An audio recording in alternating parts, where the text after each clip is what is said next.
PuppetMaster, written by Mel Todd, narrated by Autumn Juliet.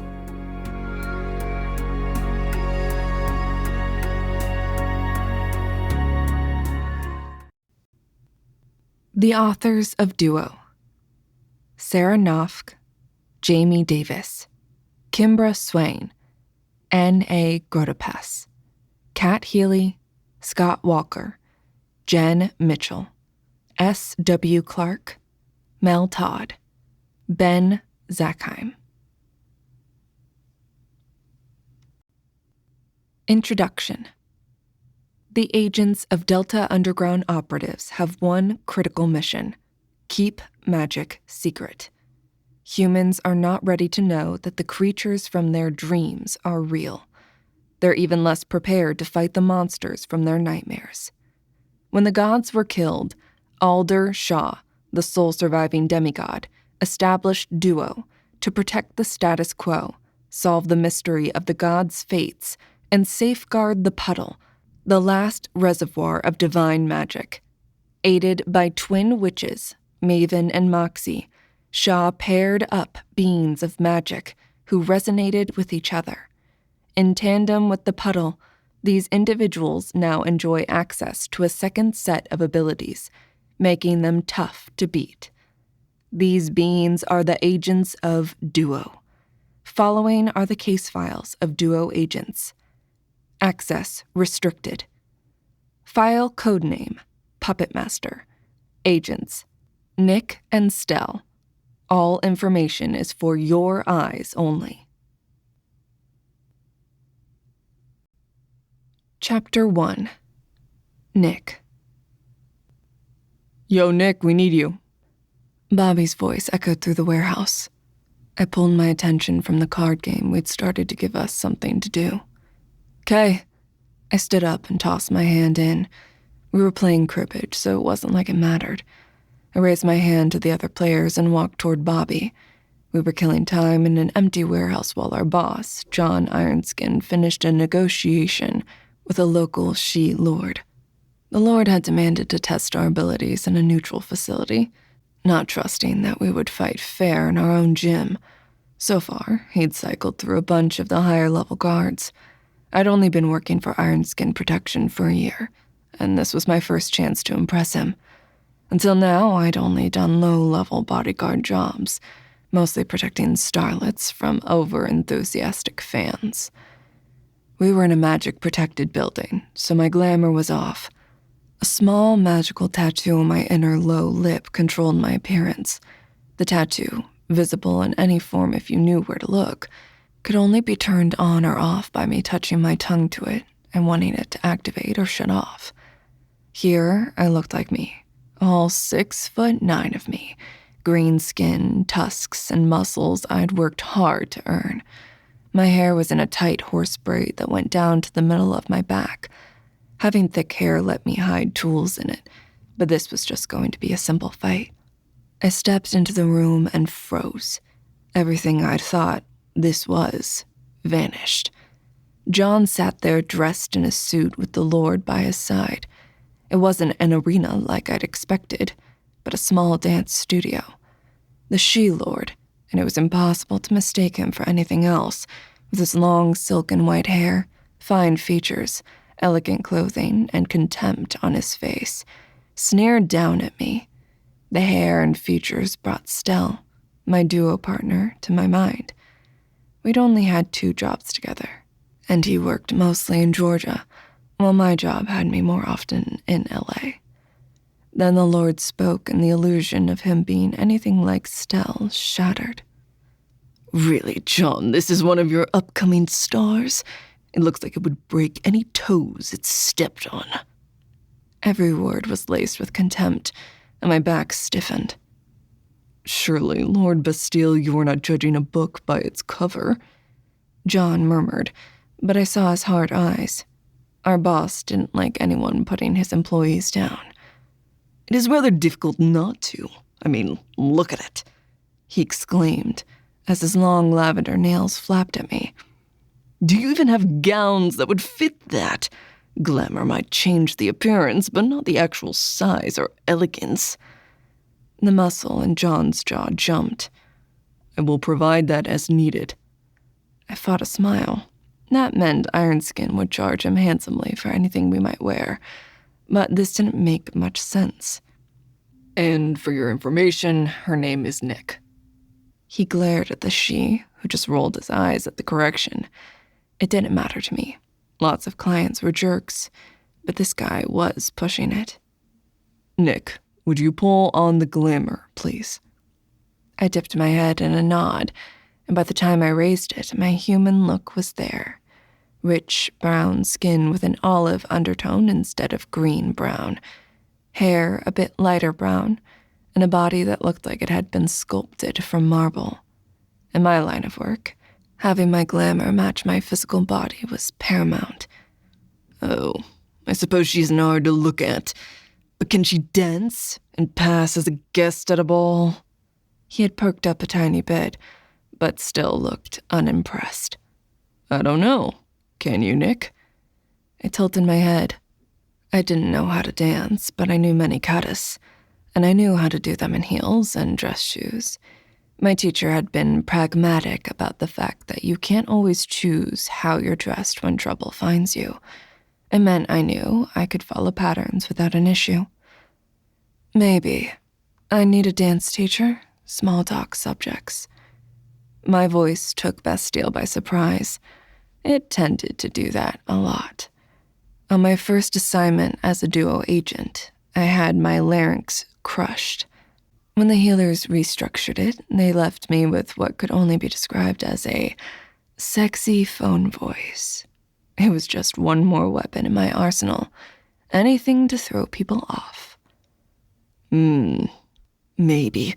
Really, don't you have any elegant people, Ironskin? I thought this was a high-profile security firm. Bastille still looked at me with narrowed eyes as he stared. I missed my tusks and this glamour. They were much more impressive to snarl with. I kept the half-smile on my face, waiting. We are, but you said you wanted imposing, not subtle. I have multiple other agents for subtle. Bastille turned to glance at him. Of course I want imposing men. Women should never be imposing. I mean, look at her. She looks like she could eat a large roast by herself. He threw a disparaging gesture at me. 2 roasts. Dealing with clients makes me hungry, I said in a flat tone. See? Bastille had completely missed my insult, though John's twitching mouth told me he hadn't. How can anyone do that and be subtle? I've never asked Nyc to be subtle. She's excellent with people who want the imposing, but not scary. Yakul, come here. Yakul was a troll about 9 feet tall, with slabs of muscle and fat. He was a guided missile in human form. He took orders, but if there were more than 3 steps involved, he'd forget the 4th. His twin, Luque, had all the brains and half the mass.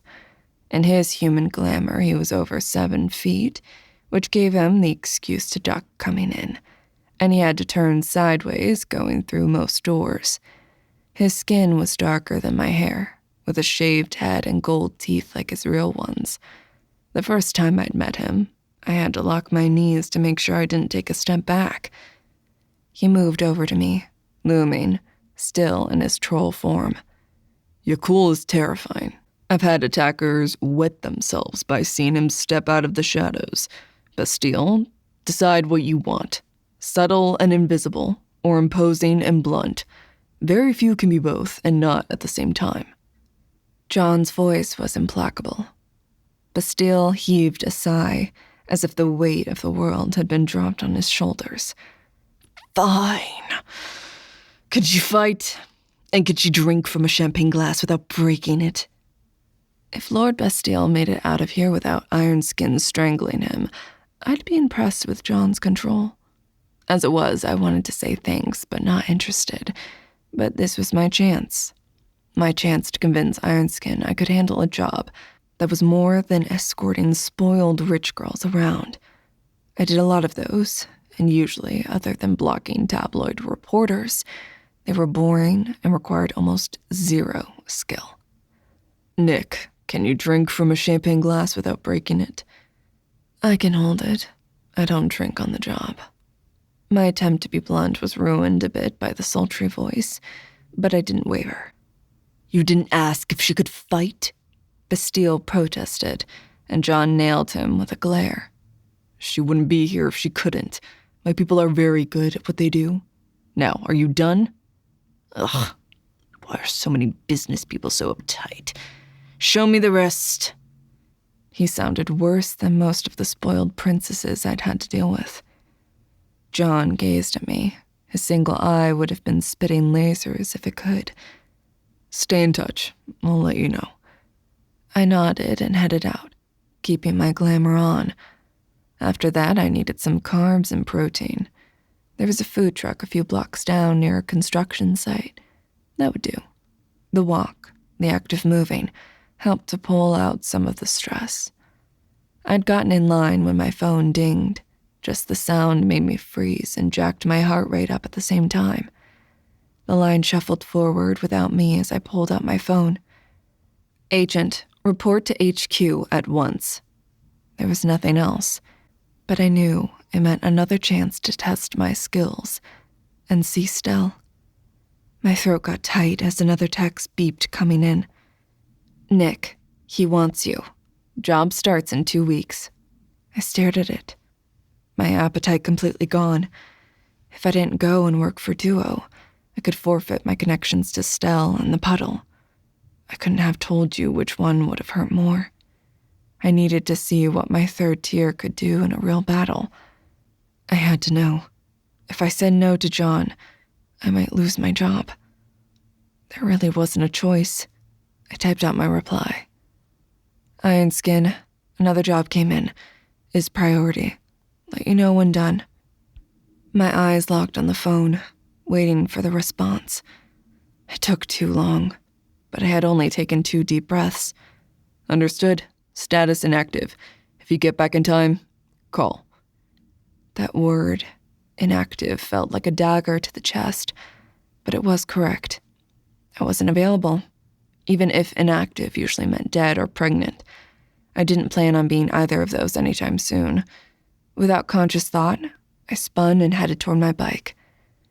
My motorcycle sat waiting for me, a Road King special in denim black with serpent green trim. I had kept it with an I-31 bore kit, not wanting to announce my arrival any more than necessary. It had KST 14-inch hangers on it that could hold anything I needed for 2 weeks. She was by far the item I valued the most. I'd saved for 3 years for her. Basically, the stipend that Duo paid me had bought her. The first time Stel had seen her, he'd declared, "You have a battle mare there, waiting to carry you into battle. Surely her name is Dinos." The idea of crushing him never entered my mind, and from that day on, she was Dinos.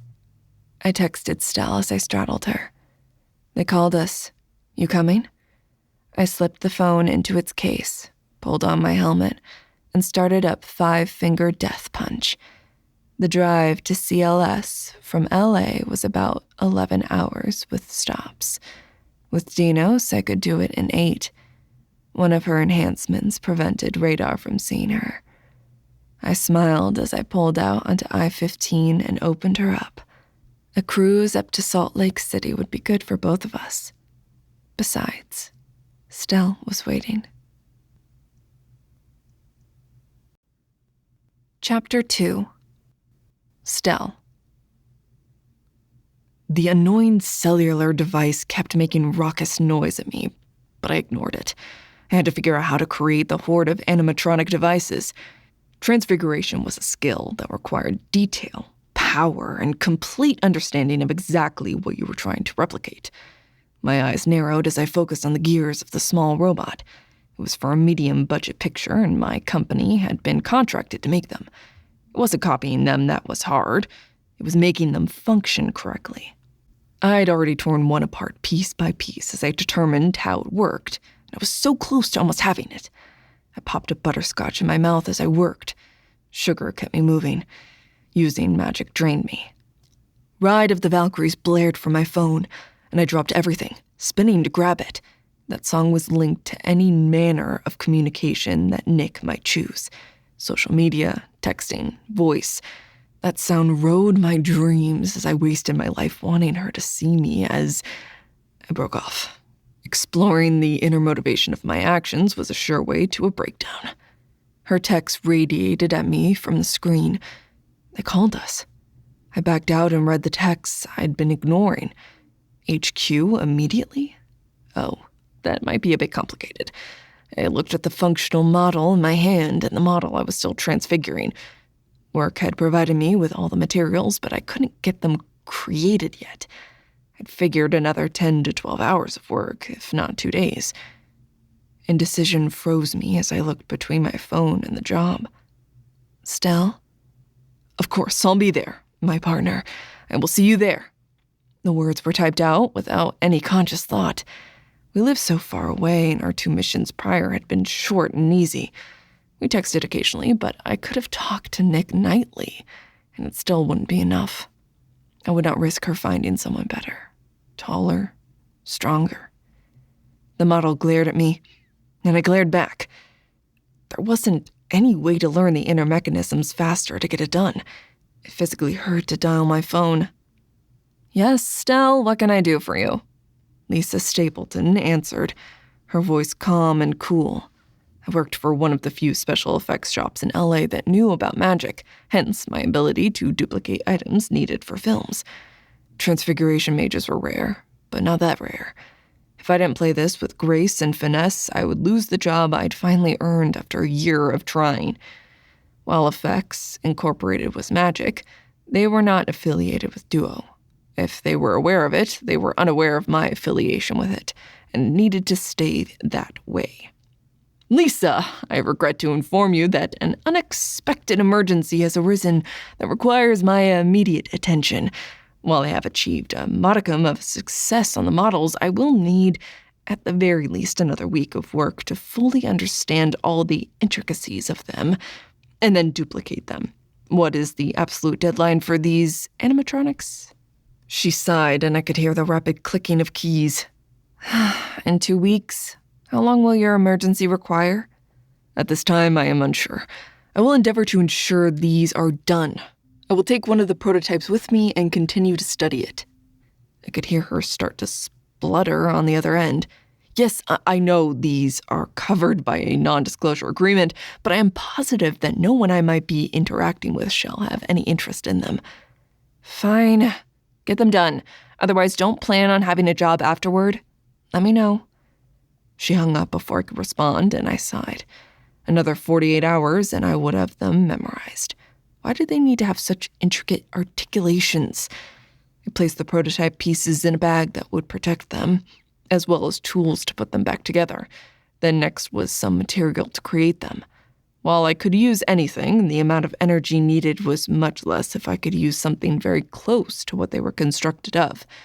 Maybe Nyc would be amused watching them amble around. Nyc. The very idea of getting to see her made me smile and quickened my step. Everything had been packed up and was ready to go as I clocked out and headed to my car. My energy-efficient Prius, with a bit of magical improvements, waited for me. It was nice to have a car that actually felt like it fit me with only a few enhancements. Longer pedals and a booster seat so I could see better had been mandatory. Many humans still assumed I was a child because of my height, and my glamour only smoothed out my ears. It made me unusual, but no more than a genetic dwarf as opposed to a magical dwarf. I got second looks, but not screams of terror or lust. Most elves had to dim their appearance so they were not incredibly gorgeous. I struggled to have anyone treat me as an adult. It was another reason to look forward to seeing Nyc. She never treated me as anything other than a man. If only I could be one worthy of her. That thought was roughly pushed away as I drove out. I'd need to get a flight to Salt Lake, but Atlanta's airport made that relatively easy. There were flights every hour or so. I need to pack. Extra sugar for sure. The more magic I used, the lower my blood sugar dropped. Glucagon might be wise to include, just in case. A long 8 hours later, I ambled into the foyer of HQ, feeling a bit breathless. I had switched to black armored silk pants, a ruby red shirt of the same silk, and a leather doublet that held knives and our coin in an inner pocket. 3 small bags containing a sand-like mixture were attached to my belt, each weighing a pound. They had multiple purposes and enabled me to create things quickly if required. I pulled a small rolling suitcase with me and carried my bag with the prototype in it on my shoulder. The flight had given me time to work on understanding the intricacies of the model, and I almost had it all worked out in my head, but it would remain there until after the briefing. A young woman with dark hair and russet-brown skin looked over her glasses at me. Stel. Her voice wasn't welcoming, but it also wasn't put off. That was just Moxie. All facts and efficiency. I adored her. My darling Miss Moxie, I do hope this evening finds you elated with life and the joy it brings with it. I gave her a flourish of a bow. I had the room, as I needed to stand back farther from the desk to see her. She just blinked at me. I heaved an exaggerated sigh. Ah, Moxie, dear, surely you have a smile for your favorite half-elf. No, and you're the only half-fairy, half-elf we have. By definition, you are either my favorite or most despised. You choose. Her voice didn't change, but the left corner of her mouth quirked. I'm too young and charming to be despised, but alas, I'm here on orders. Could you let me know where I should head? She tapped her tablet screen. Room 14. Alder is in there. Nyc hasn't arrived yet. Then I shall deprive you of my presence and head on down. Thank you, as always, Miss Moxie. I smiled once more at her, then spun, my heart pounding. The twins unnerved me. They were powerful, smart, and enigmas that I did not understand. Someday I'll break the flirt babble that seemed to overtake me in the presence of powerful women, but not today. I pushed my way into room 14. It was a technical room, screens on the wall, a small conference table, and coffee and water against the wall. Alder sat at the end of the 4-person table, tapping on a keyboard while watching the wall display. He glanced at me as I walked in. You made good time, Stel. Take a seat. Nyc should be here shortly. His voice was smooth and had an undercurrent of power that even non-magicals responded to. His silver hair was cut short, high lightning, strong facial bones, and brilliant eyes. As always, he wore a suit that had been tailored to fit him like a glove. He was everything I'd never be, and I still rather liked him. I took a seat and shifted my focus to the screen as he typed. Profiles of other agents were popping up, laid out in a grid. I never met them, which didn't mean much as I knew only about 2 of the agent pairs, and I knew that there were more than that. What sent a radiating chill up my spine was the deceased stamp over each of their names. The idea of coming in for a job ratcheted up in severity and created a cascade of worry in my system. We weren't full-time agents. Usually we were only sent in when Nyc's ability to use weapons or my transfiguration ability was paramount. Our second job had been to replace a magical item in a museum before anyone realized there was something about it that was not right. Nyc had started a huge fight that kept all eyes and cameras on her as she fought with people. Because the item warped any picture, I'd needed to see it in person before I could duplicate it. The whole thing had been exciting and terrifying, but watching Nyc in action was worth almost anything. But this, I wanted to ask questions, but Alder had 0 patience for repeating himself. Instead, I pulled out the model and worked on the last bits. The rotating gears for the neck were overly complicated, and I had to make sure the gears were exactly aligned. I'd almost gotten it done when the door opened. I sensed her before my eyes saw her. She still wore her human glamour, and I wished I could take her out to a movie premiere with her gracing my arm. I'd be the envy of every man there. Nyc, excellent. Take a seat and we will get started. Alder hadn't even looked up at her, while my eyes were locked on her. Nyc moved into the room like she owned it, and I just wanted to bask in her presence. She sank down into a chair. All the chairs at HQ were sturdy enough to support anyone, and nodded at me. She smiled a bit, and I felt an answering smile creep across my face. unable to stop it. Up on screen are 3 teams and 1 member of our office staff that have all been killed by an unknown person or persons. Alder's words grabbed my attention and I focused on the screen, all the elation draining out of me. They were some of our oldest operatives, and now they're dead, and I don't know who killed them. I need you 2 to figure out what's going on and stop whoever is targeting my people. His voice had more ice than I'd ever heard from him before. Alder's face could have been carved out of ice for all the emotion it showed. I tried to swallow the lump in my throat. It didn't work, so I forced words past it. Alder, we are relatively new and we've never investigated any level of crime scene. Why select us? Normally, jobs were matched with our skills, either brute force from Nyc or my transfiguration magic. Not this. I know. This would only be your 3rd assignment, but everyone else is either assigned or... He paused and gestured at the screen. Dead. I have 4 more teams that are out of contact, and I'm worried they might also be dead. I don't have anyone else I can turn to. The words terrified me, but I nodded. Then we shall live up to your faith in us. Chapter 3. Nyc. Alder talked while I watched him, more interested in his body language than the details on the screen. He was tight, angry, and if I had to guess, scared. The idea of this level of betrayal among his agents must have been like a knife to his chest. Stel was a wound-up spring ready to explode, intent on the information Alder was giving us.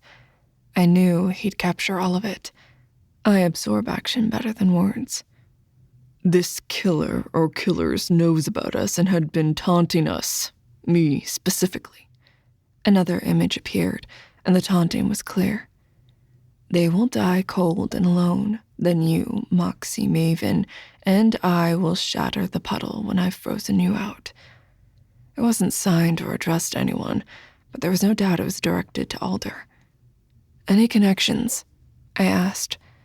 The only one I've been able to discover is all of them visited the Majestic a week before their death, or they had a reason to go to Portland.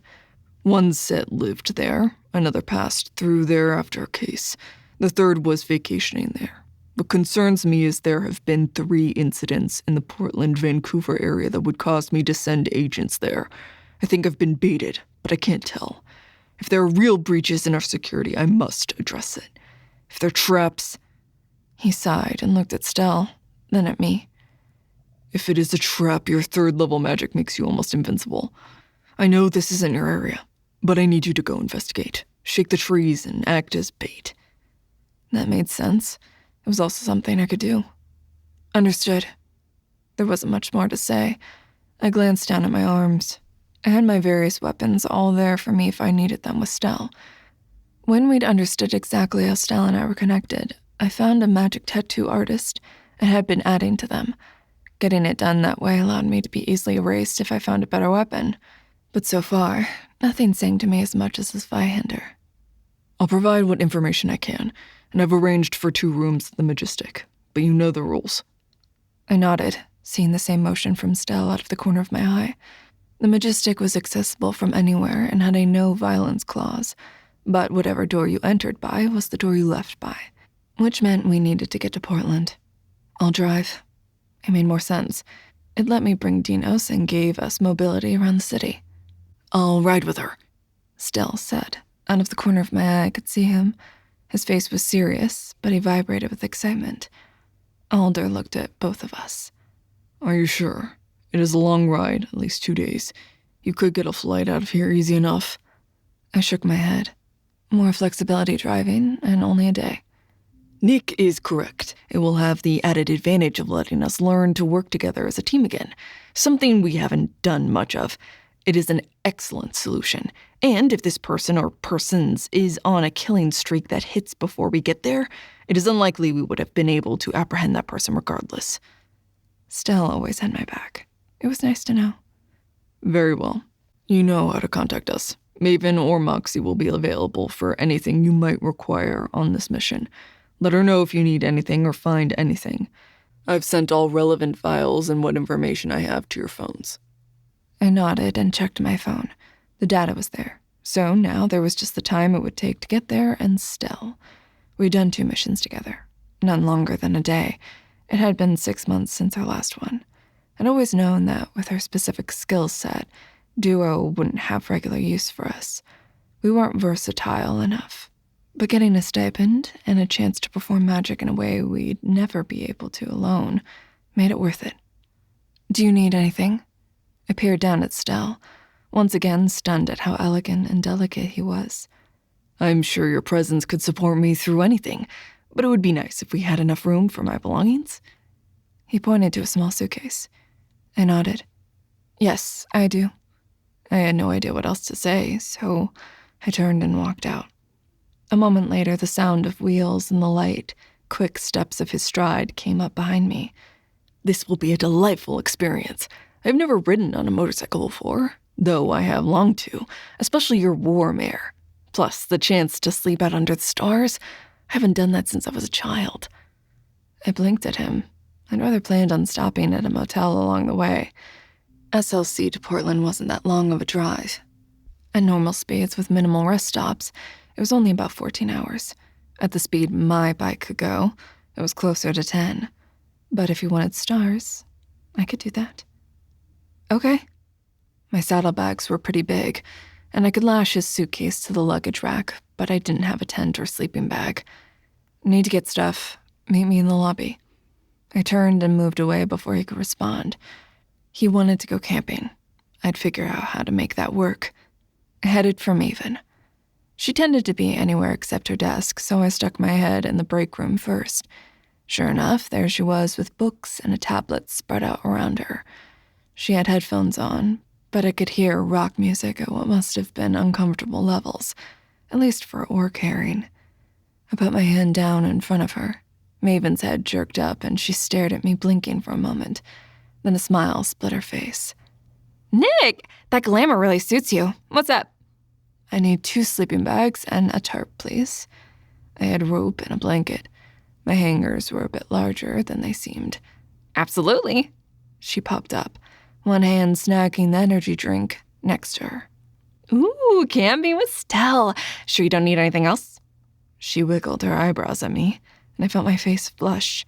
I had no idea if the glamour would translate that. No, just faster to camp. No majestic entrance along the route. That much I knew, but I had to admit, a bit of nature didn't sound bad. Got a campground along the way to stay at? She was still overly peppy as I followed her to one of the storerooms. Campground? I stared at her a bit blankly. If I needed to crash, either I grabbed a towel or threw a blanket under the trees of the road. Oh, yeah, I'll grab something. I had no idea where campgrounds even were. You have no clue. Here, get the supplies you need and give me your phone.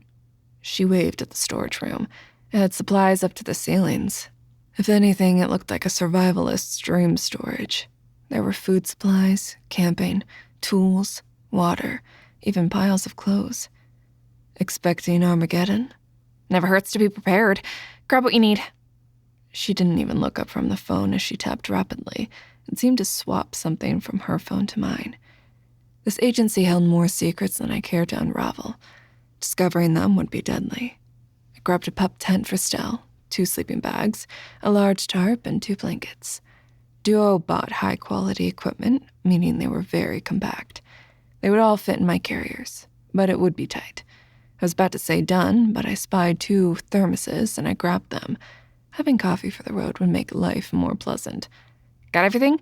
Sure you don't want a cooking kit or something bigger than that? She looked doubtfully at the meager things in my arm. I'm good. Trying to explain all the logistics of a motorcycle, being larger than most 10s, and then not wanting to squish Stel seemed overcomplicated. Okay. She shook her head doubtfully. Here's your phone. It's got a campground reservation for you about halfway. the Twin Falls Drome KOA. Just a camping spot, but I think you can get firewood for the fire pit. I also put a new app on it. It's called Shadows app. It's a power hog, so don't use unless you can recharge your phone. Let me know what you think. She spun and headed out, her hair bouncing with every step. Oh, Nyc? She didn't turn around. Yes? I'd at least grab Stel some bug spray. I suspect he's much sweeter than you. Her hair disappeared around the corner. I turned, grabbed a small bottle of spray, then headed out. If I stayed here any longer, they'd have me adding a trailer to my bike. I refused to degrade Dinos like that. Stel stood in the lobby, looking elegant and dangerous in his vest and knives. With his small size, he was probably underestimated a lot. It was an excellent weapon. Do you know how to use those? He shivered as he turned around to look at me. I kept my face still, not wanting him to see how much I hated the fact that he feared me. How to use what? Stel smiled up at me, his face something out of a painting. I'd never be good enough for him. Chapter 4. Stel. Do you know how to use those? Her voice rumbled in my ear. While I had loved her voice, her damaged one was enough to make every cell in my body sit up and take notice. A shiver ran through me as I tried to chill out. How to use what? I said with a smile as my eyes ran up her form. I truly didn't know if I liked her orc form or human glamour more. Both had their positives, but at the end of the day, I missed her tusks. Too bad she didn't feel safe exposing them most of the time. Knives. Her eyes flicked to my knives and back up. Ah, my knives were why I always had to check luggage when I flew. I was no weapons master like she was, but I could throw them accurately. While my skills do not begin to rival your expertise, I am not completely useless with them. I admitted, holding my hand over my chest. Not useless. She nodded as if considering something. Ready? She just looked at me, and I had no idea what that look meant. I am always at your disposal. I grabbed my bag, wishing I'd packed even lighter than I had, but it would be what it would be. Alder got me a helmet. He said the Bluetooth should be easy for us to connect. She just nodded and strode out, leaving me to race after her. Another thing to wish for, long legs. It took a bunch of careful packing and rearranging, which made my guilt levels and my babble ratchet up, but she got everything into her bike and my roller case strapped to the back rack. She slipped onto the front seat, and I clambered onto the back. For once, my size was an asset as I fit right in, her body warm against my front. We fought with the helmets for a moment or two, but soon enough, they were connected. You good? Her voice purred through the helmet, making me feel surrounded by her. I am excellent. Let Dinos run. My heart raced with excitement. I'd wanted to ride on this glorious machine, but hadn't been able to figure it out. With limited missions, both of which had been short and easy, I didn't feel like I really knew her yet. I couldn't figure out how to get to know her better without coming off like a creep. The engine turned over and Dinos purred, deep and throaty, just like her owner. I had to restrain myself from laughing for joy as she pulled out of the parking lot and put on the speed. Her hair was mostly tucked into a helmet, but the tail thumped lightly against my side in time with our speed. The feel of the wind pressing against my body, the roar, though muted, of the road and engine made me long to ditch my practical little Prius and get a bike. It didn't take much to push that idea away, but it was a nice fantasy. We moved out of Salt Lake, the skyline of the city watching us, as we pulled out onto I-15 headed north. I'd not talked much for fear of distracting her while she navigated the turns from HQ to the freeway, but now I had to say something. I was pressed up against her heat almost as great as the bike, but I didn't want to ride in silence the whole way. Nyc, do you have a plan? That had to be a better conversation starter than, what's your sign? Camp at KOA. Maven made reservations. Get to Portland tomorrow evening. Then go to the first scene and see if anyone attacks us. Look up the other agents that are stationed in Portland. Her low voice listed off the steps as if they were obvious. Which they were. The other set of agents were not suited for this work any more than we were. They specialized in detecting enchanted objects that slipped through human hands in con games run by magical beings. No fighting and no real predictive abilities. which made it very likely they were the next to be targeted. Alder had already set out a do not travel notice for Portland. It really depended on if we could get a nibble on us as bait. Those sound like excellent steps. My voice faltered as I didn't know what else to say. What was the model? Her voice jolted me out of my spiral of floundering. Oh, that is for my job. I need to create functional transfigurations of them. My hands were resting lightly on her waist for balance, and I started to talk with them, only to jerk them back down as we went around a car.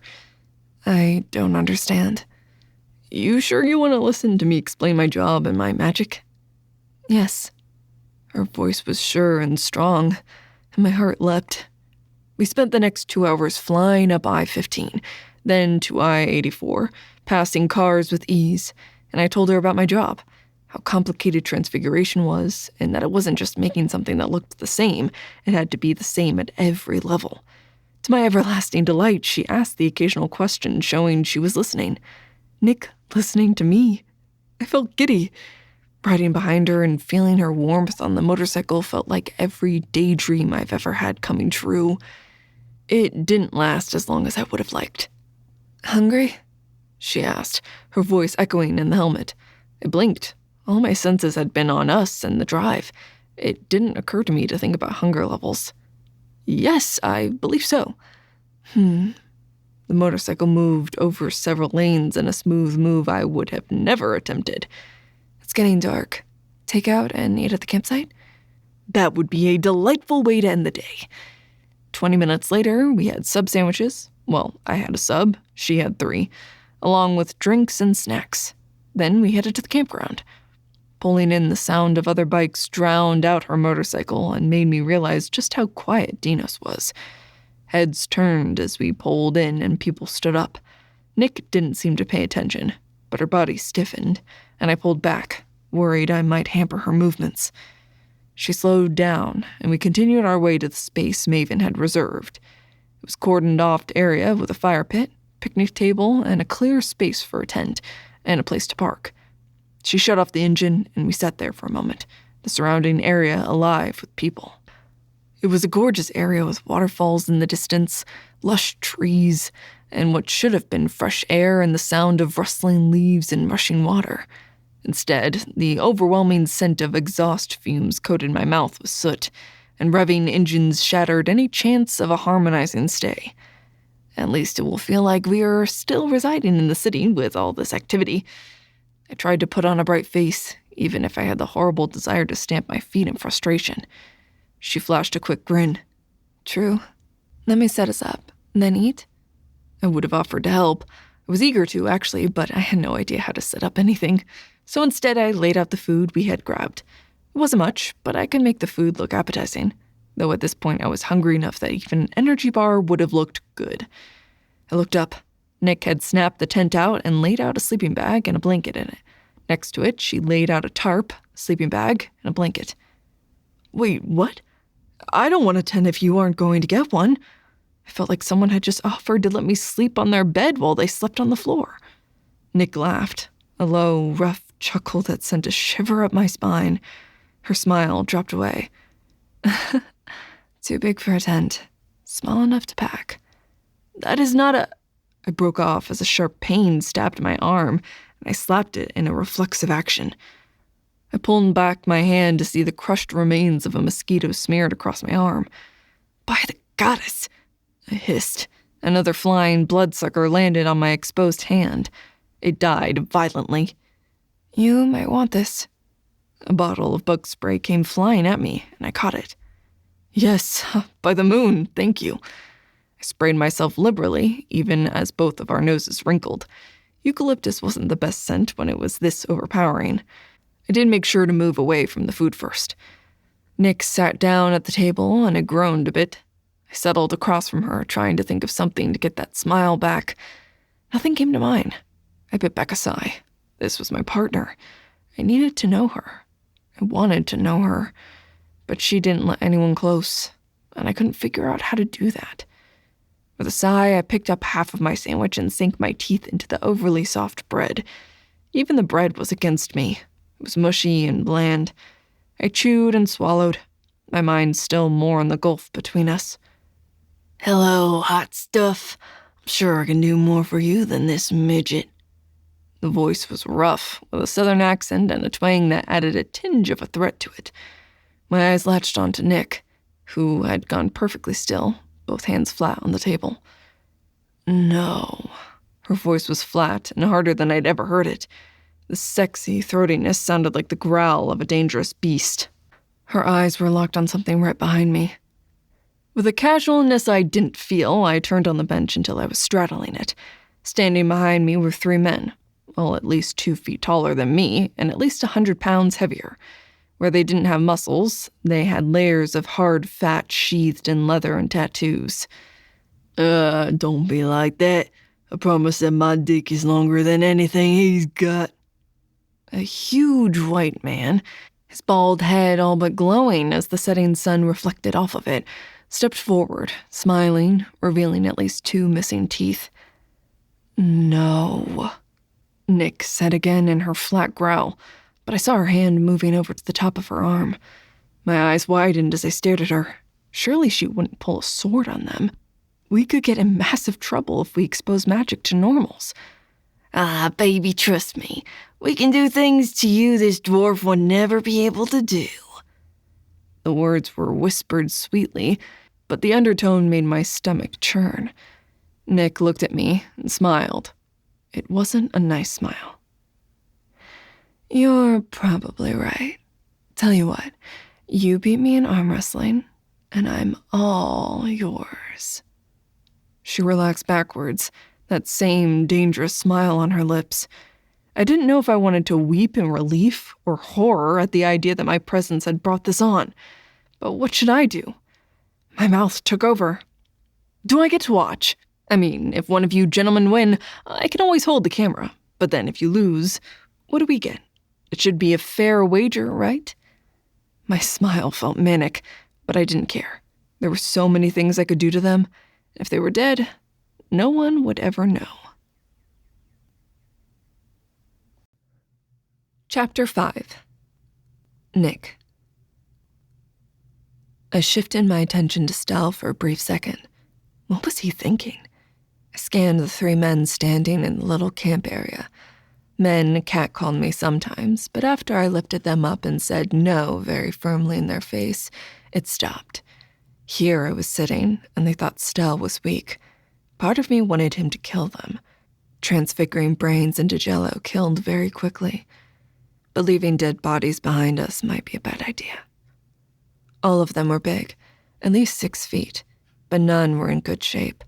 They had beer bellies, wide asses, and even the fact we were confronting them had their faces reddening and breathing increased. I could take them, probably pretty easily, but not without weapons. Using a sword here would be stupid and memorable, but I had included brass knuckles on each arm. Those weren't as strange. Hell yeah! I always wanted to make my own porno. The midget can get some good angles. Come here and I'll show you how a real man acts. The beefy biker, with a flaming skull on his right arm and a bushy brownish-red beard that still had remnants of his last meal in it, stepped forward. Stel scrambled out of the way, grabbed his sub, and moved to the far end. His nonchalance was reassuring, but I still didn't think the situation was going to be solved without some bloodshed. It just wouldn't be mine. The skull owner dropped his ass onto the bench with a thud and leered at me. I never understand the lack of oral hygiene in men. His arm slapped down, hand up. Come on, baby. Let me show you how a real man feels. I arched an eyebrow. Doubt that. But I put my arm up, fighting a snarl as he wrapped a clammy hand around mine. And the challenge is on, ladies and animals. There is no doubt as to who is going to win tonight, Stel announced in a TV sort of voice. I almost smiled at it. What really amused me was that the guys didn't even realize they'd been insulted. The competition is a go! I just held my hand still as the man tried to overpower me. He was grunting and groaning as the other 2 idiots, one bald and clean-shaven, with a small beer belly and leather vest, the other with a full head of bushy hair, darker skin, and jeans that looked like they could stand alone, cheered him on. The idea of seeing any of them naked was enough to make me hurl. He was getting red in the face, so I ended it, slow and steady. If I did it fast, it would cause too much of an issue. But in less than a minute, his arm was flat on the table. The guy with the jeans that had a life of their own laughed. "Ha ha! Figures you can't take a woman? Bet your Bubba here'll prove how the South can perform." I wanted to snarl, but instead I just arched a brow in challenge. It was never 100% what the glamour let through, so it was safer to not react at all. "Hell yeah, I can. Move, Jake. I'll make sure she can't even think before you get a turn." Bubba lumbered forward, his head gleaming like a will-o-wisp. It took all my willpower not to pull a sword and remove his head from his shoulders and my sight. Only Stel, perched at the end with a grin that had too much tension and annoyance in it, stopped me. I just waved at the table, and Bubba moved over, dropping down hard enough to shake the table. It meant he weighed more than I did, but my weight wasn't all fat. There was also the fact that orcs were strong, much stronger than a human of the same size. Our hands locked together. His palm was dry and calloused, and he grunted. He was stronger than I thought, but I didn't blink as I looked at him and started to press down, slowly, not using my full strength, just enough to press him down into the tabletop. "What? By all that's unholy!" Bubba spat. "Ain't natural for women to be that strong." He peered more closely at me. "You one of those women that doses yourself with drugs and shit to get more muscles?" The amount of contempt and disgust in his voice had me sneering. My hand drifted to the brass knuckles tattooed on my wrist. "Please, do you think the overwhelming exquisiteness of my lady could be anything but natural glory? Just because you cannot match the wonder that she is, do not stoop as low as to insult her." Stel struck just the right tone between teasing and chiding. Bubba heaved himself up, face red. The mocking lust that had been present was fading. It only left Jean's guy to swagger over. His leer had my nerves jangling. It would be so easy to just remove those smiles, to remove their lives. It worried me how death was the first option I jumped to. I didn't have a chance to ponder it anymore as the last jerk dropped onto the bench. "Don't worry, sweetheart. I know you were just saving yourself for me." He had a drawl that I placed as Texan, putting him a ways from home. "And the final competitor has stepped up. Now, what does he have the others lack?" Stel's announcer voice was back. We had so many things we could do, and all of them would expose magic to people with zero morals. "Come on, Beaker. Show this chick what a man can do." Beaker's smirk was cocky and smug.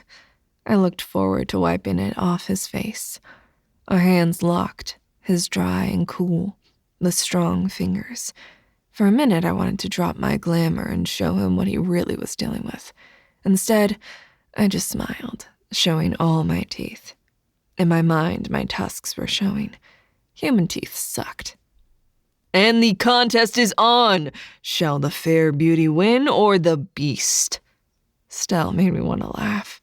I let Beaker push my arm down a bit while I looked at the other two men, who were whooping with excitement. The odds of them accepting defeat were slim, so I laid out the actions I would do. Having Stel here actually made it easier. More weapons. "Sorry," I said, and I pushed his arm back to the table. The two men fell silent. "What the fuck? Hell no! She's cheating! That ain't possible!" Beaker looked at me, then at his arm on the table. "Bitch!" He lurched to his feet and leaned over, swinging a roundhouse toward my head, coming from his left hand.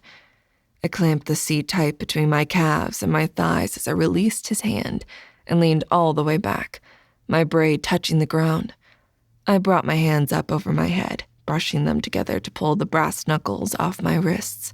Then I planted my hands on the ground in a back bend and released my legs, pulling them through and whipping up and over into a backflip. In the space of 3 heartbeats, I disengaged and was standing there with the brass knuckles on my hands, in a boxer stance, loose and ready to take whatever they did. Stel had moved and was on the other side of Dinios, his expression hard and dark, and I knew he wouldn't hesitate if they moved. Hopefully, he wouldn't kill them.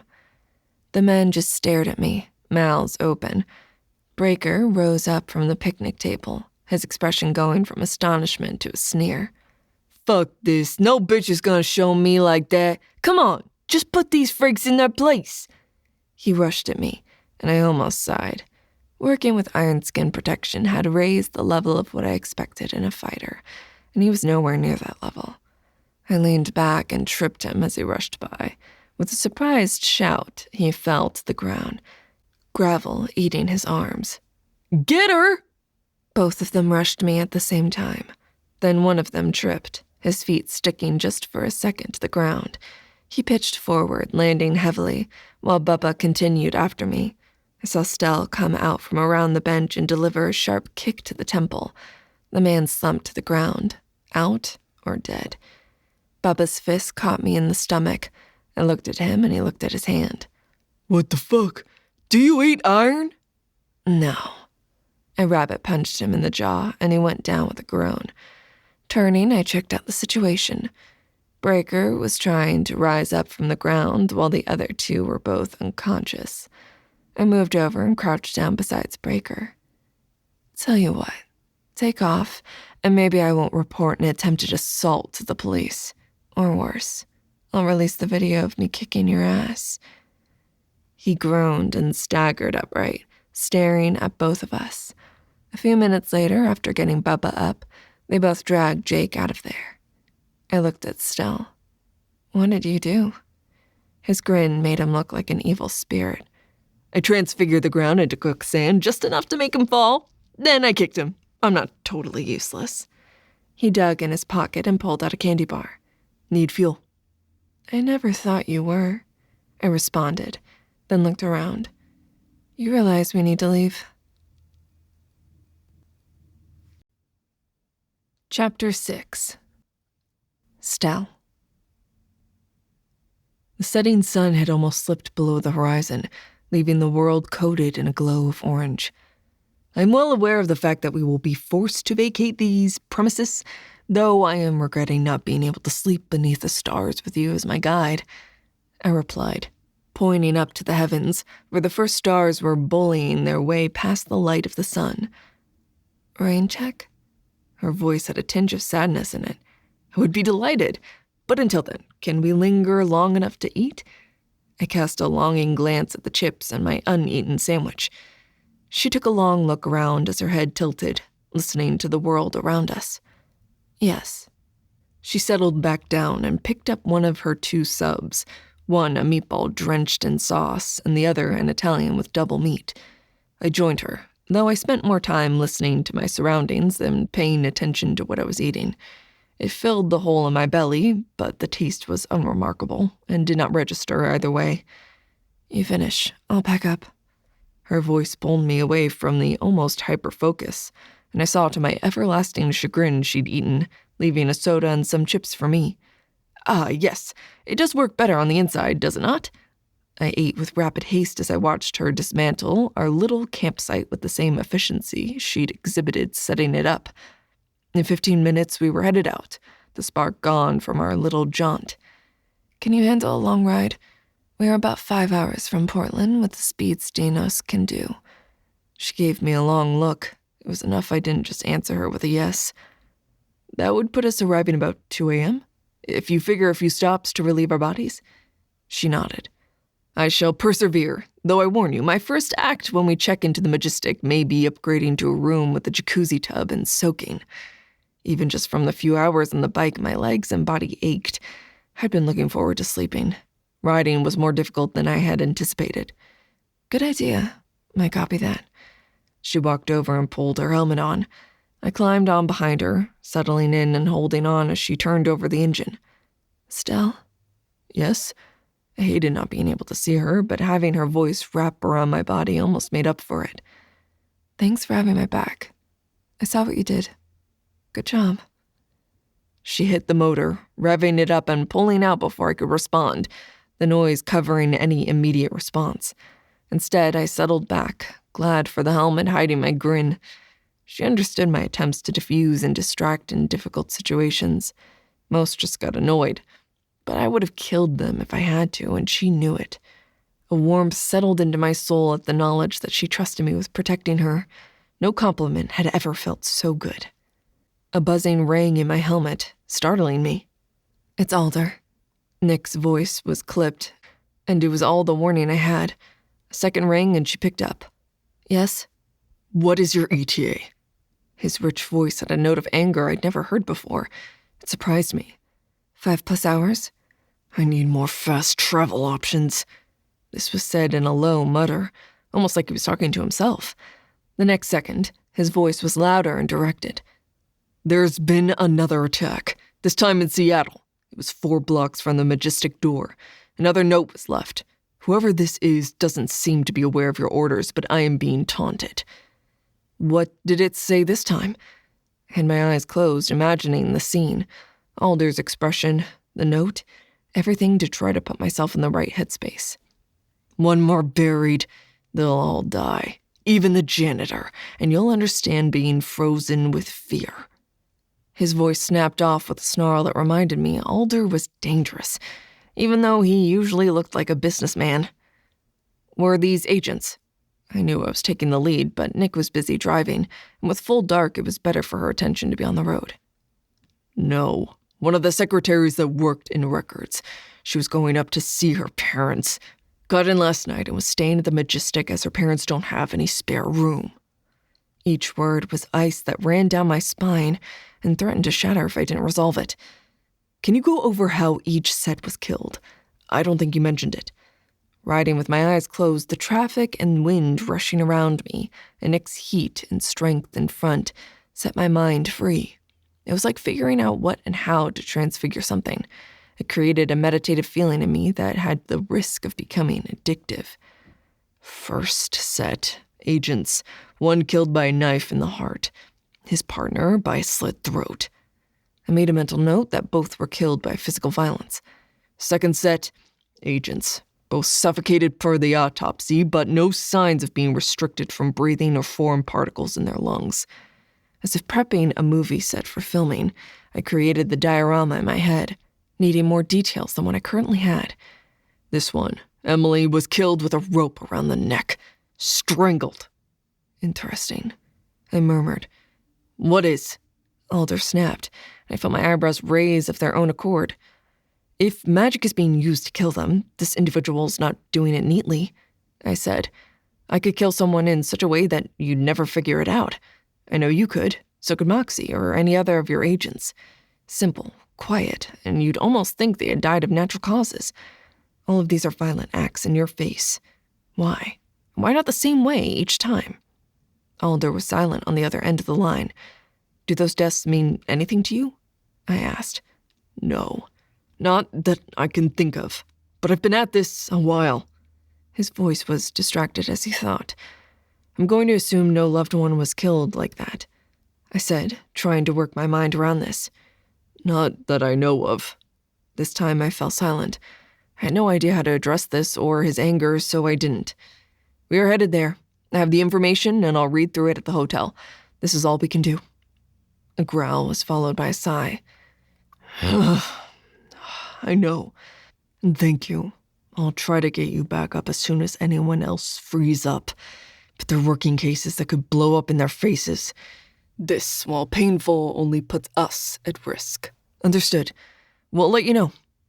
He hung up with a grunt, and part of me felt sorry for him. Powerful men didn't do well with being made to feel helpless. Nyc, have you ever felt helpless?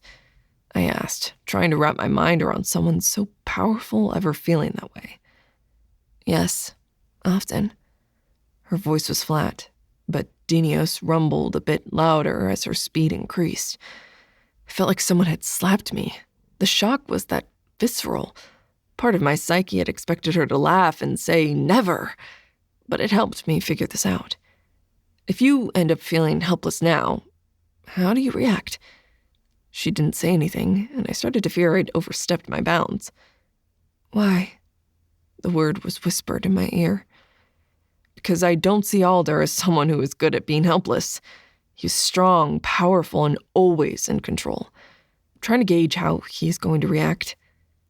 Her back, which had been overly stiff, relaxed a bit. Anger, silence, hidden fear that he won't be able to change the situation. I took that in as I thought about the strong, powerful people I knew. Make bad decisions? A bitter laugh. Always. Huh. I was having a hard time with the idea of Nyc or Alder ever actually being helpless, but feeling it was different. And was that the point of what the killer was doing?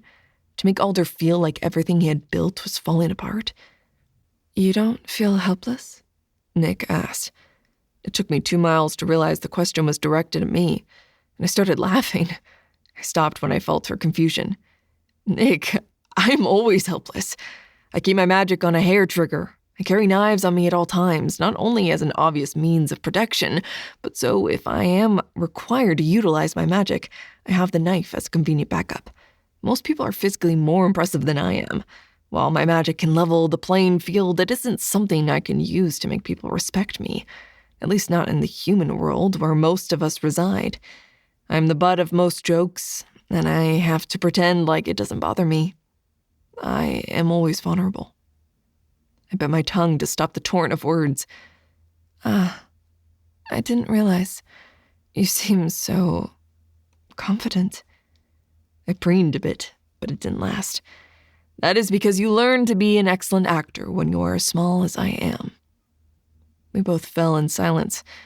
I spent the time thinking about what had been revealed and wondering who hated Alder Shaw so very much. Chapter 7. Nyc. My body ached from the ride. Stel had fallen asleep 2 hours in, his arms solid on my waist as he pressed against me. It felt nice. I drove into Portland along the Willamette River, which rushed by on my right. Part of me wanted to explore the area, but most of me wanted a shower and a nap. Riding leathers could chafe after a while. Stel? I said the word softly, not wanting to startle him. I'm awake, he mumbled as I felt his warmth pull away from my back. We there? Almost. We're passing Multnomah Falls to the left. Ah, if we have time after we have completed our task, I believe they are beautiful to explore. So I've heard. Can you look up where the entrance to Majestic is? I've never been here before, and honestly, I've only used Majestic once before. Me too. Most of my stuff is local to my place. Give me a minute. I drove, looking at the river and the city rising up before us. I have retrieved the information. Says it is right next to Voodoo Donut. Address is 16 Davis Street. Hold the coin to the lock, and it will open to Majestic. Got it. The directions appeared on my GPS a moment later. There were definite advantages to having a partner. You prepared for the investigation? His voice pulled my attention back to the case, not the scenery. I have no idea what I'm doing. I'm worried we'll get someone else killed. He sighed, a low, mournful sound in my ear. I must admit to having the same fears, but I have faith in you. And Alder wouldn't have sent us here if he did not have reason to believe we can handle what might be discovered. I hope so, I murmured, then dropped the conversation to deal with the suddenly increased traffic as we approached the downtown area. We circled the area, seeing the Burnside fountain and spying the voodoo sign. I'll park there, I said, pointing to a public parking area across the street. I have the feeling we will need to be mobile for most of this. Excellent. 15 minutes, we were walking to the hotel. Stel pulling his suitcase, while I had my backpack with my necessities on. The helmets had been locked into the panniers, and the bike locked. Someone could tow it away, but she wouldn't start for anyone but me. Portland being the weird town it was, no one even glanced at us while walking with a rolling suitcase in my backpack. There was already a line at the donut place at 5:15 a.m., with the smell of sweet dough filling the air. Excuse me, I need to get in there, I said to the people in the line, pointing at the door behind them. The wall to the Voodoo Donut store was set back under an arch, with the reddish door with the number 16 above it. Another door, this one blue, sat in the alcove next to it. Sure, a guy said, letting us through. He instantly went back to his phone, which meant no one was paying us any attention. Stel? I said quietly. He moved up and pulled a coin out of his pocket. Our coin, our connection to the puddle, was always in his possession. If I flipped it over without him around to shut it off, I'd die. And so would a lot of other people. The coin was ours. It wouldn't work for anyone else. One side held a sword, my Zweihander. The other side held a bag of sand, though most people assumed it was a bag of coins. It represented our powers and how we were two halves of a duo. All the other duos had two separate coins, and it seemed like the magic was different for all of them. For us, we had decided to mold it into one because of how it affected me. Our coins had a small silver disc between them so they didn't touch. Then they were wrapped in silver wire, making it look like jewelry. It created something interesting, unique, and just ours. He held the coin sword side out and pressed it to the lock. There was a click, and Stel turned to glance around to make sure no one was paying us too much attention. Just as he was about to turn back to the door, he froze. He was twisted toward the street, his gaze locked on the top of the overhang of our alcove. You see that? He nodded up to the top of the arch. I turned to look and blinked as a red light held steady. What is it? I didn't take my eyes off the indicator. I'm not positive, but I think it's a camera. His voice was soft. Oh? We should go in. He turned back around and pushed the door open. It swung in, only revealing a hall that had nothing interesting about it at all. We both walked in and shut the door. The click rang in the hall and it shimmered to reveal a large lobby. I hadn't been here often, but rumor was it changed either for each guest by the day or whenever the mood struck. It was different than what I'd seen last time. Last time, it had been a rustic lodge that you'd see in Hallmark Christmas movies located in Colorado. This time, it was elegant, almost snooty. The floor was a greenish marble, while the columns that broke up the lobby were created from a black granite. The desk was manned by what looked like a young woman. You never could tell. Who pasted on a smile as we approached. Welcome to the Majestic. Checking in. I hung back to let Stel run with this. He would charm her. I would just check in. Yes, we are. And we are delighted to be back in the warm hospitality of the Majestic. Stellan L. Duvani and Nyc Grossdaughter. We should have reservations under our corporate account. He gave her a warm smile, and I saw her fake smile become a bit more real. Yes, I have your reservations here. Everything is covered. There is a note to ask if you wanted separate rooms. Her eyes flicked from him to me, and I fought not to hunch my shoulders. Adjoining, if possible. It is a work trip, after all. It is best if we can reach each other quickly. Of course. We aim to please here at the Majestic. Here are your keys. She pulled out 2 actual keys attached to chains. Thank you so very much. I hope your evening only gets better. Stel grinned at her with all his charm, and I had to fight not to roll my eyes. Her eyes flickered between us in quick movement. Then she straightened her shoulders. I am sure it will. Please remember there is no violence policy. Anyone that breaks it may lose all access to the Majestic. It was obvious this was a rote comment. Not an issue. I don't plan on causing any fights. I tried to smile and make it seem friendly. She nodded. That would be wise. Here are your keys. Have an excellent evening. We took the keys and headed down the hall to the elevators. I leaned down, lowering my voice. Weren't they key cards last time? Stel just smiled up at me. You know the Majestic. They're never the same twice. We found ourselves on the 4th floor in suites with adjoining doors. I glanced into the bathroom and sighed in pleasure as I saw a shower and a jacuzzi tub. I'd hoped I'd get to use that at least once this trip. A knock rounded at the adjoining door, and I opened it to see Stel. Ready to start? It took me a minute. At this point, I'd been up for about 28 hours, and I was getting a bit exhausted. But his energy sparked some in me. Sure. Any ideas? That camera. I want to run downstairs. Can you give me a few minutes? Sure. I wanted to freshen up anyhow. He was gone almost before I finished my sentence. I rubbed tired eyes, started the coffee in the room, and went to splash my face and brush my teeth. I'd gotten the coffee made, mine with more sugar and creamer than was healthy, but I needed the energy. When we left, I was making a detour to the donut place and grabbing something with more sugar. Maybe I'd be lucky and they would have some protein too. A click from the other room had me standing up and moving to the other room. The scent of fried dough filled my nose. My step quickened as I entered his room. Did you get donuts? Sure did, as well as bacon. Apparently the hotel has agreements with lots of restaurants if they have an opening near them. Here's a maple bacon bar with extra bacon and some hard-boiled eggs. The hotel breakfast isn't quite open yet. I grabbed the offerings and sank my teeth into the best thing I'd tasted in a long time. Nothing registered until the bar and 2 more pieces of bacon were gone. Then I was ready to think. I opened my eyes. Had I fallen asleep for a moment? Stel nodded.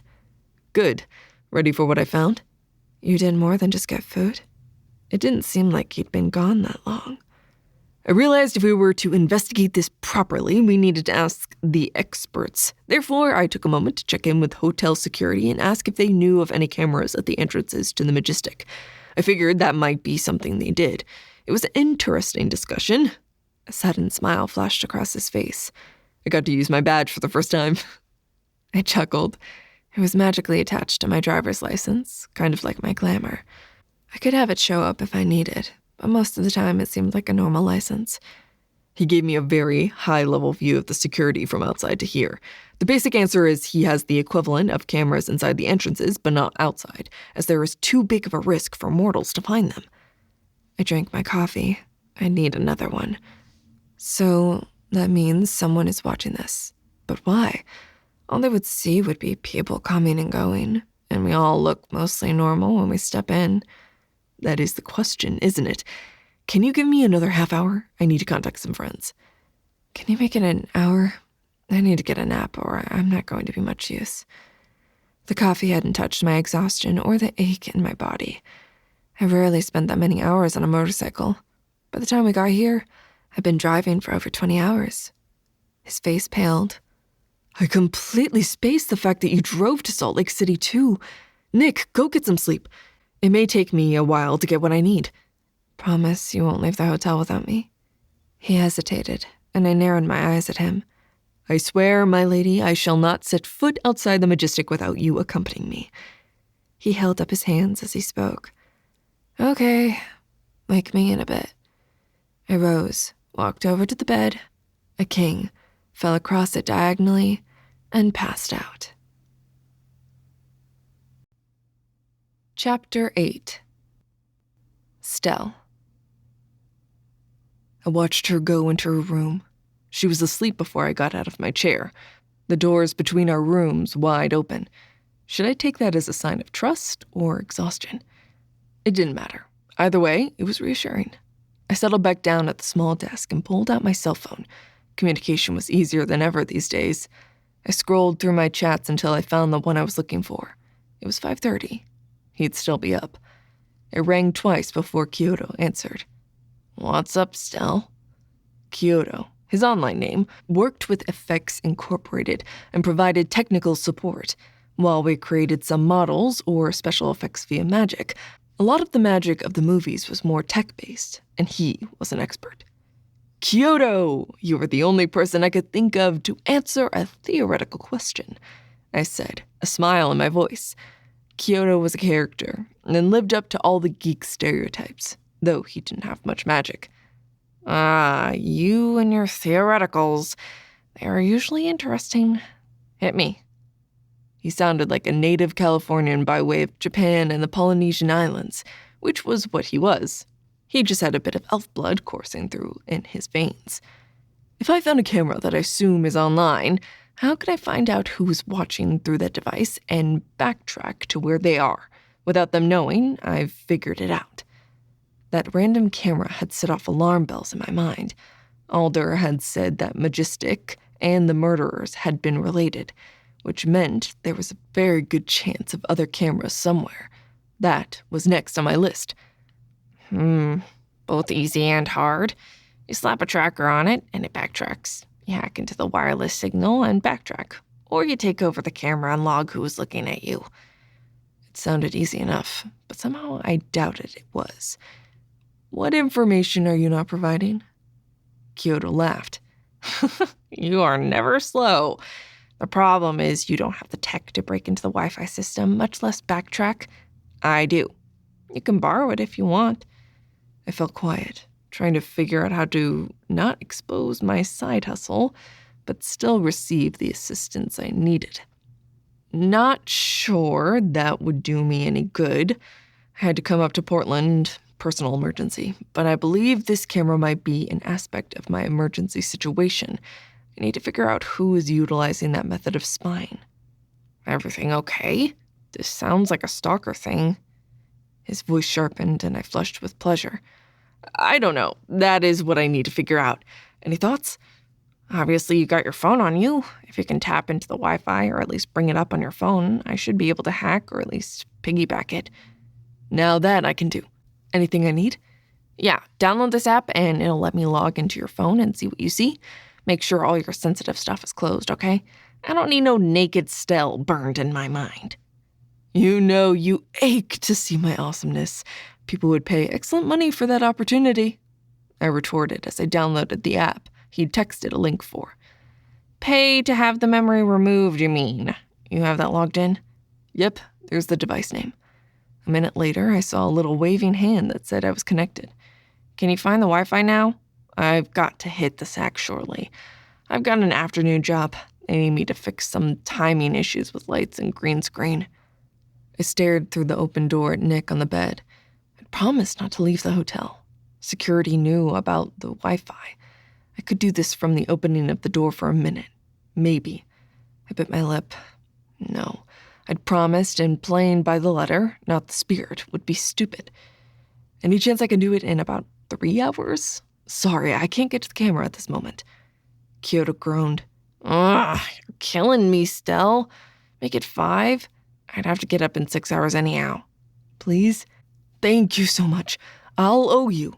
Hell yes, you will. Now I'm crashing since I just agreed to get up early for someone. He hung up on that note. I pulled up all of Alder's notes on my phone. Again, the wonder of the digital age.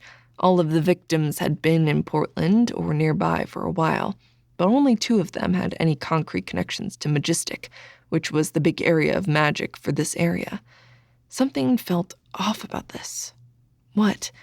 I pulled up the records of the agents that resided here. They had been killed in their home. Most magic users hid among everyone else. Being discovered risked danger and exposure of our hidden world. Part of me felt that the effort was stupid as so many people knew about magic, but for now it was still hidden from the majority of the world.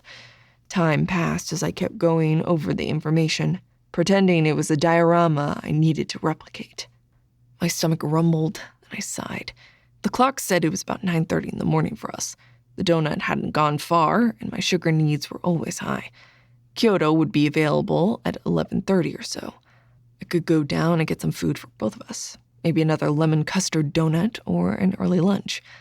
I slipped out the door and headed downstairs.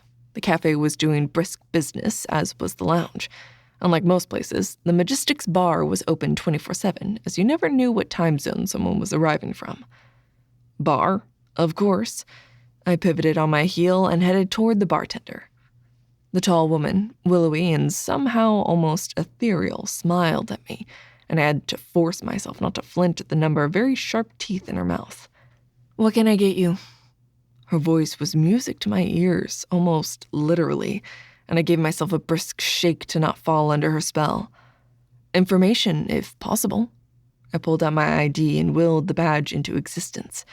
"I'm following up on some people that were killed. I was wondering if they had been here in the last week or 2. I pulled up their pictures on my phone and showed them to the woman. "Sure. They came in here every other Friday, though not usually on my shift. They have friends that come in from some other locations. We keep our eyes on our regulars." Her eyes darkened. "You say they were killed?" "Yes. I'm trying to figure out why and by who. Do you know when they were last in here?" I was almost vibrating with excitement. "Let me get the manager." I really couldn't see. She glided away, and I waited.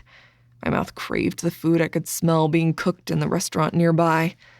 The person she returned with was a being so perfectly androgynous that I had no idea if they had a gender, but I knew it was a vampire from the teeth and the pale skin. It radiated a beauty that I was positive dispelled many bar fights. Sleester said you had a question about some of our regulars. I am Samuel, the manager. The voice was enchanting, and I knew he never had to force a feeding. People would offer themselves just to hear that voice. Yes. I flashed my badge again. Part of me wondered what he saw, but if it worked, that was all I cared about. These two. I lifted up my phone again. They were killed, and I'm trying to track down the killers. I was wondering when you last saw them. The vampire lifted a perfectly manicured brow. That is most unfortunate. They were courteous guests and good tippers. Give me a moment. He walked over to one of the point-of-sale screens and typed. He nodded once and walked back over. They were here the afternoon of August 29th. They had wine, an appetizer of cheese and savories, then met with some friends. They left at about 5 Eastern. I checked my notes. That was the day before they had been killed. The timing matched, and that sucked. Thank you. It gives me a clue. The vampire's tilted head halted me. Yes? You aren't going to ask me if anyone followed them out, or warned me to not leave town. The vampire was curious as he watched me. The chuckle slipped out of me. No, in this place I doubt you would notice, and we are pretty sure they were killed in Portland, not the Majestic. There have been others. It was a statement, not a question. Have you heard something? Just general chatter to avoid Portland specifically. The Pacific Northwest generally, though that doesn't mean much here. We tend to be timeless and nowhere and everywhere at the same time. Yep, which is why I doubt the killer has been in here, at least not lately. And here I thought most government agencies hired only mindless brutes. It is good to see not everyone is so rigid in their thinking. With a last sweeping gaze, the vampire nodded at me and vanished into the back. I headed back to the cafe. I wanted waffles with strawberries and powdered sugar, but I suspected Nyc would prefer a bit more protein. I ordered her a full English breakfast. When the orders were ready, I headed back up. After a bit of juggling with the food, I opened my door to see the door to her room pushed only a bit ajar, and I heard the sound of a shower. I set up the food and added the information I'd gained from the vampire into my thought pattern. Something still didn't make sense. The shower shut off, so I raised my voice a few minutes later. I retrieved a lunch or a late breakfast for our repast. I have information and a task we need to perform. There was no response, so I tried to be patient by swirling my strawberry in the powdered sugar. Before I'd eaten more than one, the door pulled open and Nyc strode in wearing a new t-shirt that hugged her body and her leathers. But to my delight, she was herself, not her glamour. Yes, food, was all she said before she sat down and inhaled. That sounded good to me, and I joined her, feeling the sugar hit my bloodstream with a rush. Chapter 9. Nyc. He'd brought me food. I'd been hungry but didn't want to ask in case he wasn't, but the English breakfast, while nothing I'd ever eaten before, was delicious. After I'd finished my plate and drained the carafe of coffee, I looked at him. So, now where? The residence of Casey and Lark? He swallowed the last of the waffle he'd been enjoying, licking his lip. Yes, but my friend said he thought he could hack the Wi-Fi from my phone. I figured if we could walk out, not paying any attention to it, we could stand in line for a donut while my friend does his technological magic. I narrowed my eyes, then smiled, knowing he'd kept his word. Sounds good. You need anything? Just my phone. Let's go. He headed out and stepped through the door into the damp chill of Portland weather. We walked a few steps away, then circled back toward the door of Voodoo. The line was only a few people deep this time. Stel tapped rapidly on his phone. Where is it? Ugh, so many Wi-Fi names. Not Pothead, not We See You Too, and obviously not Voodoo. Wait. Huh. Another rapid spate of typing. Let's go inside. I want a lemon curd donut, and I need to ask a question. Walking to the voodoo shop was like being assaulted with scents. Even though I'd eaten more than enough to hold me over until a late dinner, my mouth started to water. The smells outside had been good, and here they were irresistible. I gazed at the case as we walked up. Hey, what can I get you? 2 of your favorites, I said, knowing I'd be here for hours if I had to make that decision. She smirked, eyes crinkling. Will do. And for you? A lemon jelly, please. And if you would be so kind, do you happen to know your Wi-Fi names? We've only got one. Voodoo do you too. It's open, so I wouldn't do anything important on it. Excellent, my fair maiden. That was exactly the information I needed. He typed furiously on the phone as I got my 2 mystery treats and he got his lemon one. We headed back out and walked down the street. The agent's apartment wasn't too far away, so we might as well walk. The afternoon was starting to clear up, and I enjoyed getting to explore new cities. Not everything had to be work. Our perp thought he was being smart. There was another VODO4M32 network name, but that one was secured. Kyoto's piggybacking onto it and said he'd let me know if that was the right one. Otherwise, we'll have to go through them one at a time. I vaguely understood what he was talking about. I'd gotten the equivalent of a high school education in the orphanage and passed my American GED, but anything I didn't need in my day-to-day life, I didn't get. Sure, I could use a phone and the internet, but explain how they worked? Not a chance. Then we head to Casey's and Lark's apartment. Yes, I think so, unless you have any other avenues of inquiry you would like to investigate. Stel said, even as he walked and poked at his phone.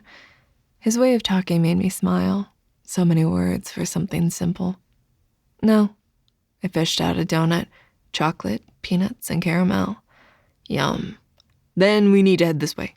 He held up his phone, which showed it mapping to the address. Alder provided the code to their house after it was locked down. This is a 15-minute walk. Okay.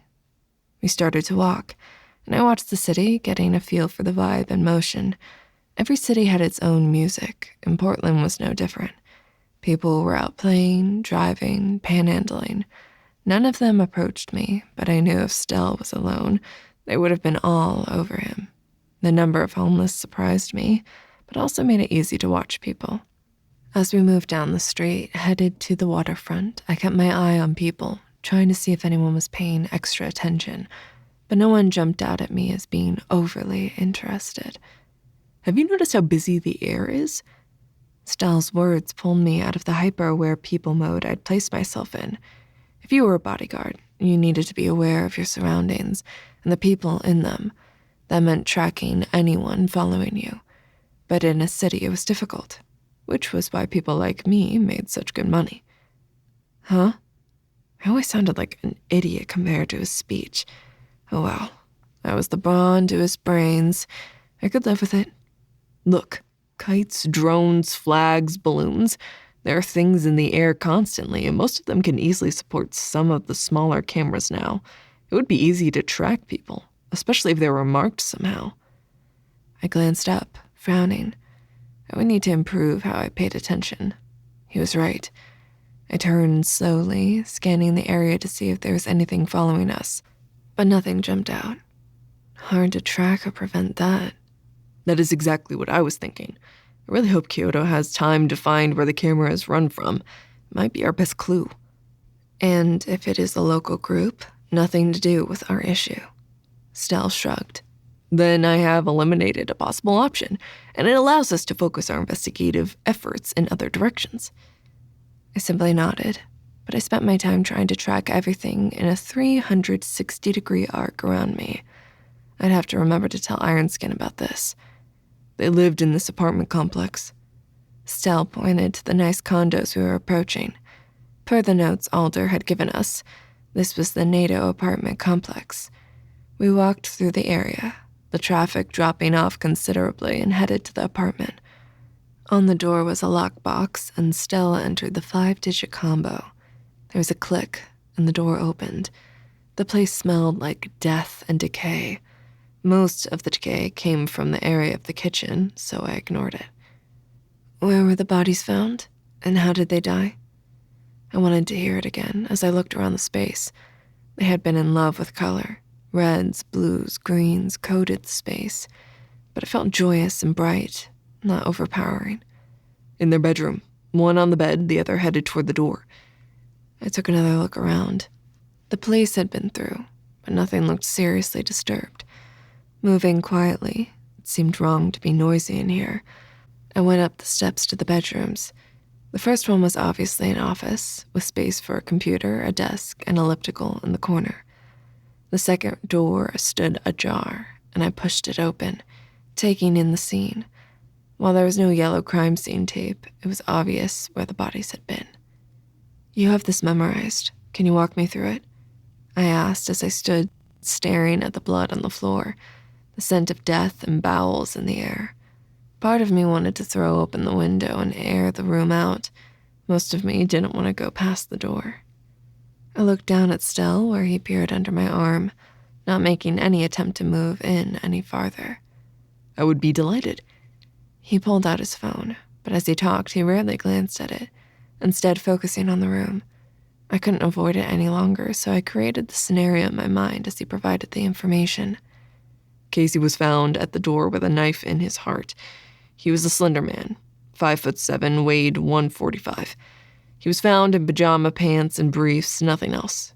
He was on his back with a kitchen knife, presumed to have come from their set downstairs, embedded in his heart. It took 3 stabs to get it placed there. However, there were no signs of a struggle. How would I not struggle if someone was stabbing me? No rope marks? None. Nothing to indicate he was restrained. That made 0 sense. And Lark? Throat slits. Was found lying on the bed. The bed part was obvious from the red coating of what had been bright blue sheets. Something Maven said to me popped into my mind. I've got a nap Maven gave me. She muttered something about past magic. Stel gave me a curious look. Sounds fascinating. Shall we see how it functions? I pulled it out of my vest's inside pocket and scrolled for the app. Here it is. Shadows app. She did say it drains battery, so I might be dead when it finishes. No worries. Mine is still fine and we can recharge at the hotel. Though if we utilize this functionality too frequently, we might require a portable battery. I wrinkled my nose and I felt him suck in a breath. I couldn't figure out why. Maybe I looked scary. I let my face relax. I don't like carrying a purse. It makes it hard for me to free my hands. He smiled. I believe I can solve that problem. But for now, let us see what the Fair Maiden Mavens app reveals. Chapter 10. Stel. Her wrinkled nose was the cutest thing I'd ever seen, and I had to force myself to breathe. Partnering with this goddess was going to test my mental fortitude past anything I had prepared myself for. However, I would ensure I was up for the challenge. She held out the phone and called up the app, giving it permission to access the camera. It flickered, then words appeared. 94 hours, 38 minutes ago. What did that mean? But suddenly, what we saw on the camera flickered and 2 people appeared in the bed. Then a second later, a man coated in an odd glow stepped through where we were into the camera view. I jerked in surprise, but didn't take my eyes off him. Burl jumped up from the bed, and I could see his mouth moving, but there was no sound. Oh well, technology couldn't do everything. I saw a cord of light go out from the intruder and wrap around Casey, but the color was different. The light surrounding the stranger was a murky gray-green, but the light that streamed out of him was a strong light blue. Oddly, only those things were in color. Everything else was in shades of gray. He walked forward to the frozen Burl and shoved the knife in. The first time he glanced off a rib, then tried again and missed, hitting the sternum. The third time was the charm and the knife sank in. At this point, the figure in the bed, Lark, I assumed, was sitting up and reaching for the phone on the side of the bed. The blue that was around Casey faded and lashed out to wrap around Lark. She froze mid-stretch on the bed. Have we really seen the murders? I believe that is accurate, I whispered as the figure moved forward and slashed the knife across her throat. Warning, low battery, flicked across the screen. Just a bit longer, I pleaded as I grabbed my phone and pulled it up, trying to get the video option up as fast as possible. I managed to get it up and recording. The man turned, and I could see his shadowy face just as Nyc's phone flickered and died. Huh, she said, staring at her phone. Indeed. Next time I shall make sure we are recording it. But for now, I managed to record the last few seconds of the vision, and we have a perp. I held up my phone and displayed the image of the man. Nyc looked at it for a long moment. He's holding the knife wrong. I blinked and looked at the man again. My knives were made to throw, not for knife fighting, which meant I never attacked anyone up close and personal. It's a kitchen knife. Yes, he is holding it like that. If he used a knife regularly, he'd hold it differently. Like this. She reached for a dagger on her underarm. Our combined magic caused it to appear. The smile that appeared whenever she did that couldn't be stopped. It was awesome. Almost as cool as me being able to transfigure or actually create out of air. Her long hand wrapped around the hilt with the flat of the blade parallel to the floor. Hold it like this, and I can rotate easily to press against my arm. She did so, and in a second, the blade was hidden along her underarm. Or move it into a slashing motion. Another quick demonstration. He is holding it with the edge up and down, like you'd hold a knife to cut with, not fight. I flicked back between her demonstration and the regrettably few images I'd captured. I believe I see what you were demonstrating. The question is, what difference does that make in this scenario? Means he isn't a professional. Look, jeans, t-shirt, nothing covering his face. He's wearing disposable gloves, not anything a killer would wear. She shrugged. Lambskin is best. She was right. Why had the police not found any evidence of the killer? What conclusions can you draw from that? I asked, peering at her, then the killer. Don't know. Just odd. That was the understatement of the year. We wandered around a bit, but didn't find anything else. I sent the image to Maven to see if she could come up with any information regarding the perpetrator, but I would be surprised if she found anything. Do you know where the body was found on the waterfront? Nyc's comment pulled my attention back to our surroundings instead of the odd light surrounding the killer and the different lights surrounding the victims. I had a theory, but no way to prove it. Yes, over by the Bill Nato Legacy Fountain. I directed us that way as we walked. People were jogging along the waterfront, and small boats were zipping up and down the river. The dampness of the morning had cleared up, but it was still cool. We approached the fountain that was currently shut off. I'd read up on it a bit, and it was usually shut down during the fall and winter months. She was left here. I pointed to the first set of steps right next to the edge of the fountain. She had marks encircling her throat, consistent with a rope. Her nails were broken, and there were fragments of a fiber under them matching multiple brands of rope. Nyc surveyed the area in a slow rotation. No cameras or witnesses. No, this area is not equipped with many cameras, and time of death was put at midnight, but the body was not found until 3 a.m. Per the police report, they believe she was killed elsewhere and dumped here. What did she weigh? That took me a bit to pull out of the files. Her weight is listed as 118. Most people could lift that. It is only 15 feet from the road. Bring a van, stop, get out, dump. If you moved, I bet you could do it in under a minute. Faster if there's more than one person, or they're strong. I went over her comments, but couldn't see anything that would contradict that. We needed more. I can think of a few options. There is someone that works for Duo that is capable of contacting the dead.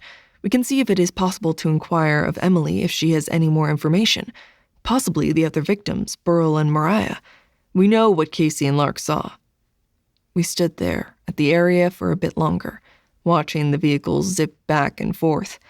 My mind whirled, trying to come up with something insightful or brilliant to say, and the gaping void of nothingness filled my mind. The ringing of the phone shattered my stress. Good morning, Alder, I said with a quiet, serious tone. Nyc's head snapped to pay attention to me. We pivoted and walked over toward the water to get away from traffic and lessen the amount of people that might overhear. Is it safe to talk? Alder's words came out, stilted. Yes, I said, bracing myself. Another 2 are dead. His voice was bleak. This time in San Francisco. They were longtime agents and had lived there for a decade. I need this stopped. The information slotted into my mind like puzzle pieces. We are working on it. Send me the information you have on the agents. Were these the ones that had been out of contact? Yes. The response was a growl of frustration, and I fought not to flinch backward. Status of the rest. 3 are okay. 2 more sets are still out of contact, but they are sets like you and Nyc. They don't live in the same cities or even states. We are still trying to track them down. We may have a clue, but I need to talk to Moxie. Do it. I'll include your personal contact information. I don't care what you have to do, but I need this killing stopped.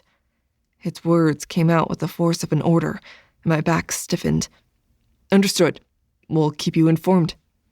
He disconnected the call, and I knew he'd have preferred an older phone to slam down. I looked at Nyc. I heard. We need to get back to the Majestic. I need to see what Kyoto has found, and I need to talk to Moxie. She just nodded, and we picked up our pace, headed back to the Majestic. Chapter 11.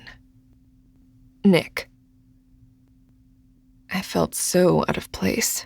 The only thing I brought to this was brute strength, and so far it hadn't really been useful. I watched Stel effortlessly figure things out and know exactly what to do. I shook my head and focused on the world around me. It was the best thing I could do. We had made it back to the room when Stel's phone buzzed. Kyoto's contacted me. Give me a minute. I nodded. I'll call Moxie. Stel flashed a smile at me and sent the info to my phone. I headed into my hotel room where I plugged my phone in and waited for it to charge enough to work. It only took 5 minutes. In his room, Stel chattered away, sounding excited if muffled with the door mostly closed. I figured he'd let me know when he had anything solid. My phone pinged as it booted back up, and I called Moxie. Yes, Nyc. Her flat, level voice came clearly over the line. Alder said to contact you. Another person was killed? Yes. No connections to Majestic. Never been to the Portland area. Their deaths were horrible. We don't know what happened yet, but fire was involved. No one should ever die that way. Fire? I don't understand. Were they caught in a house fire? Images of people burning at the stake flashed in my mind, but I pushed them away. No. Well, maybe. I mean, their apartment wasn't burned, but they were. We were still scrambling for answers, but there's no way this is due to natural cause. Besides, natural cause doesn't leave messages and blood on the walls. Not that I've ever seen. I sat back, trying to avoid imagining the scene.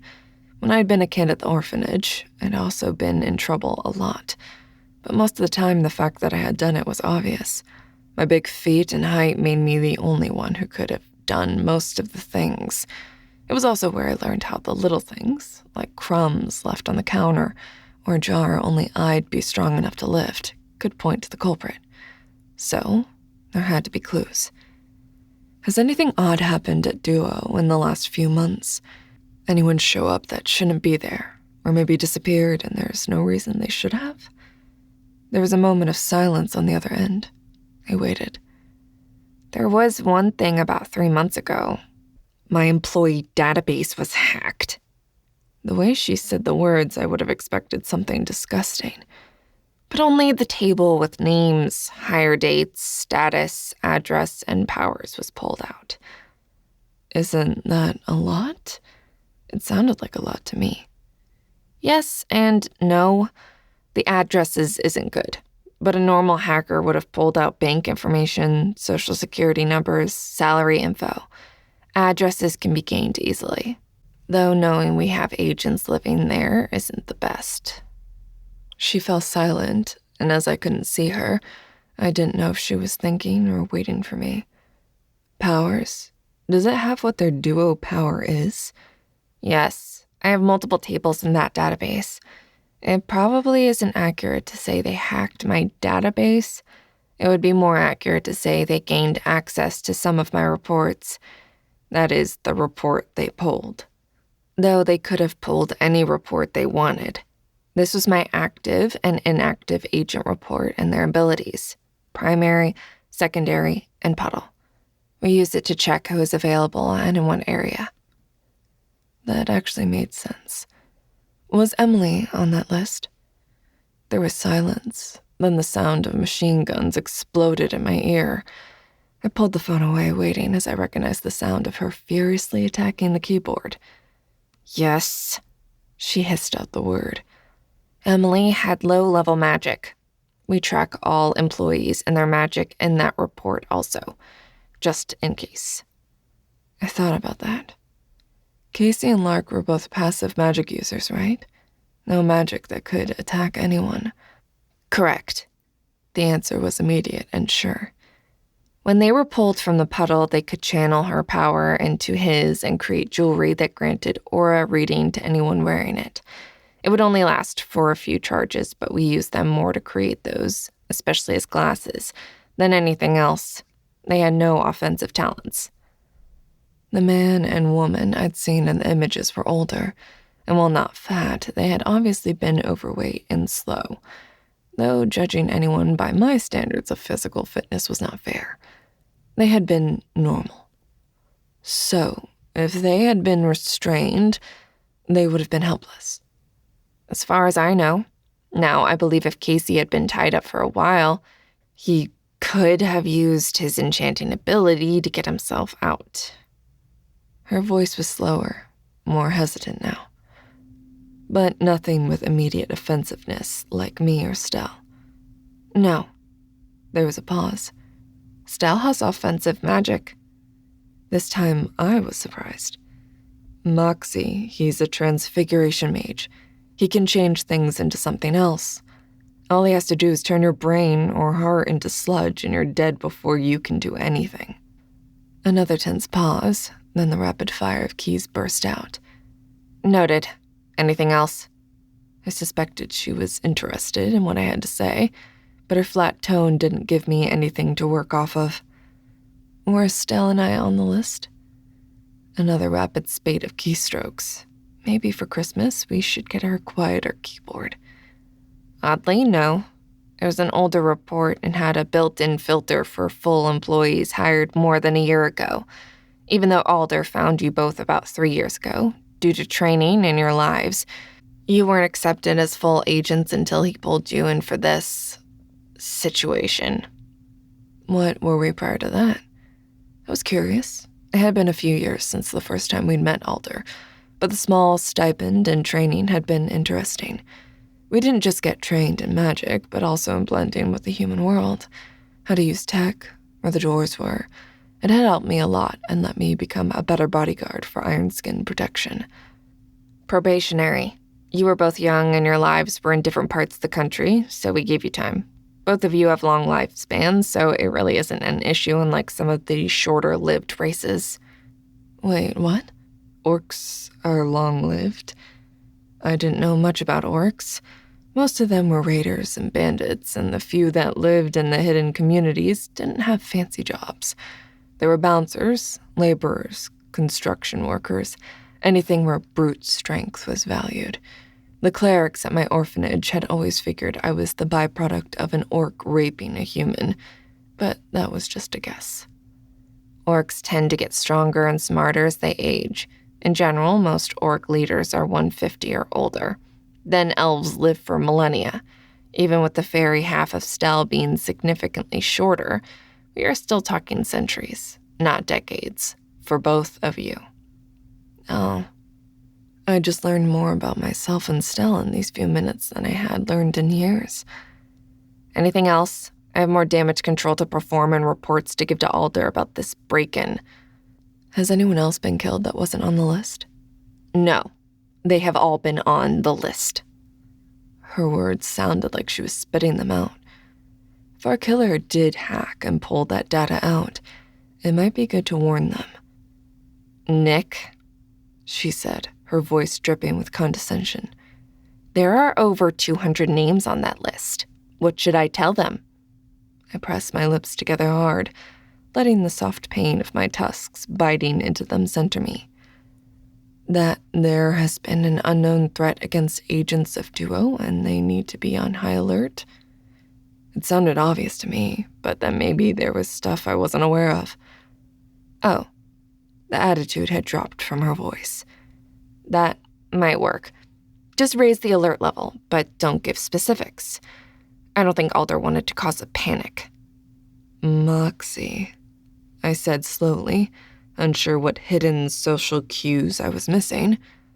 We kill people.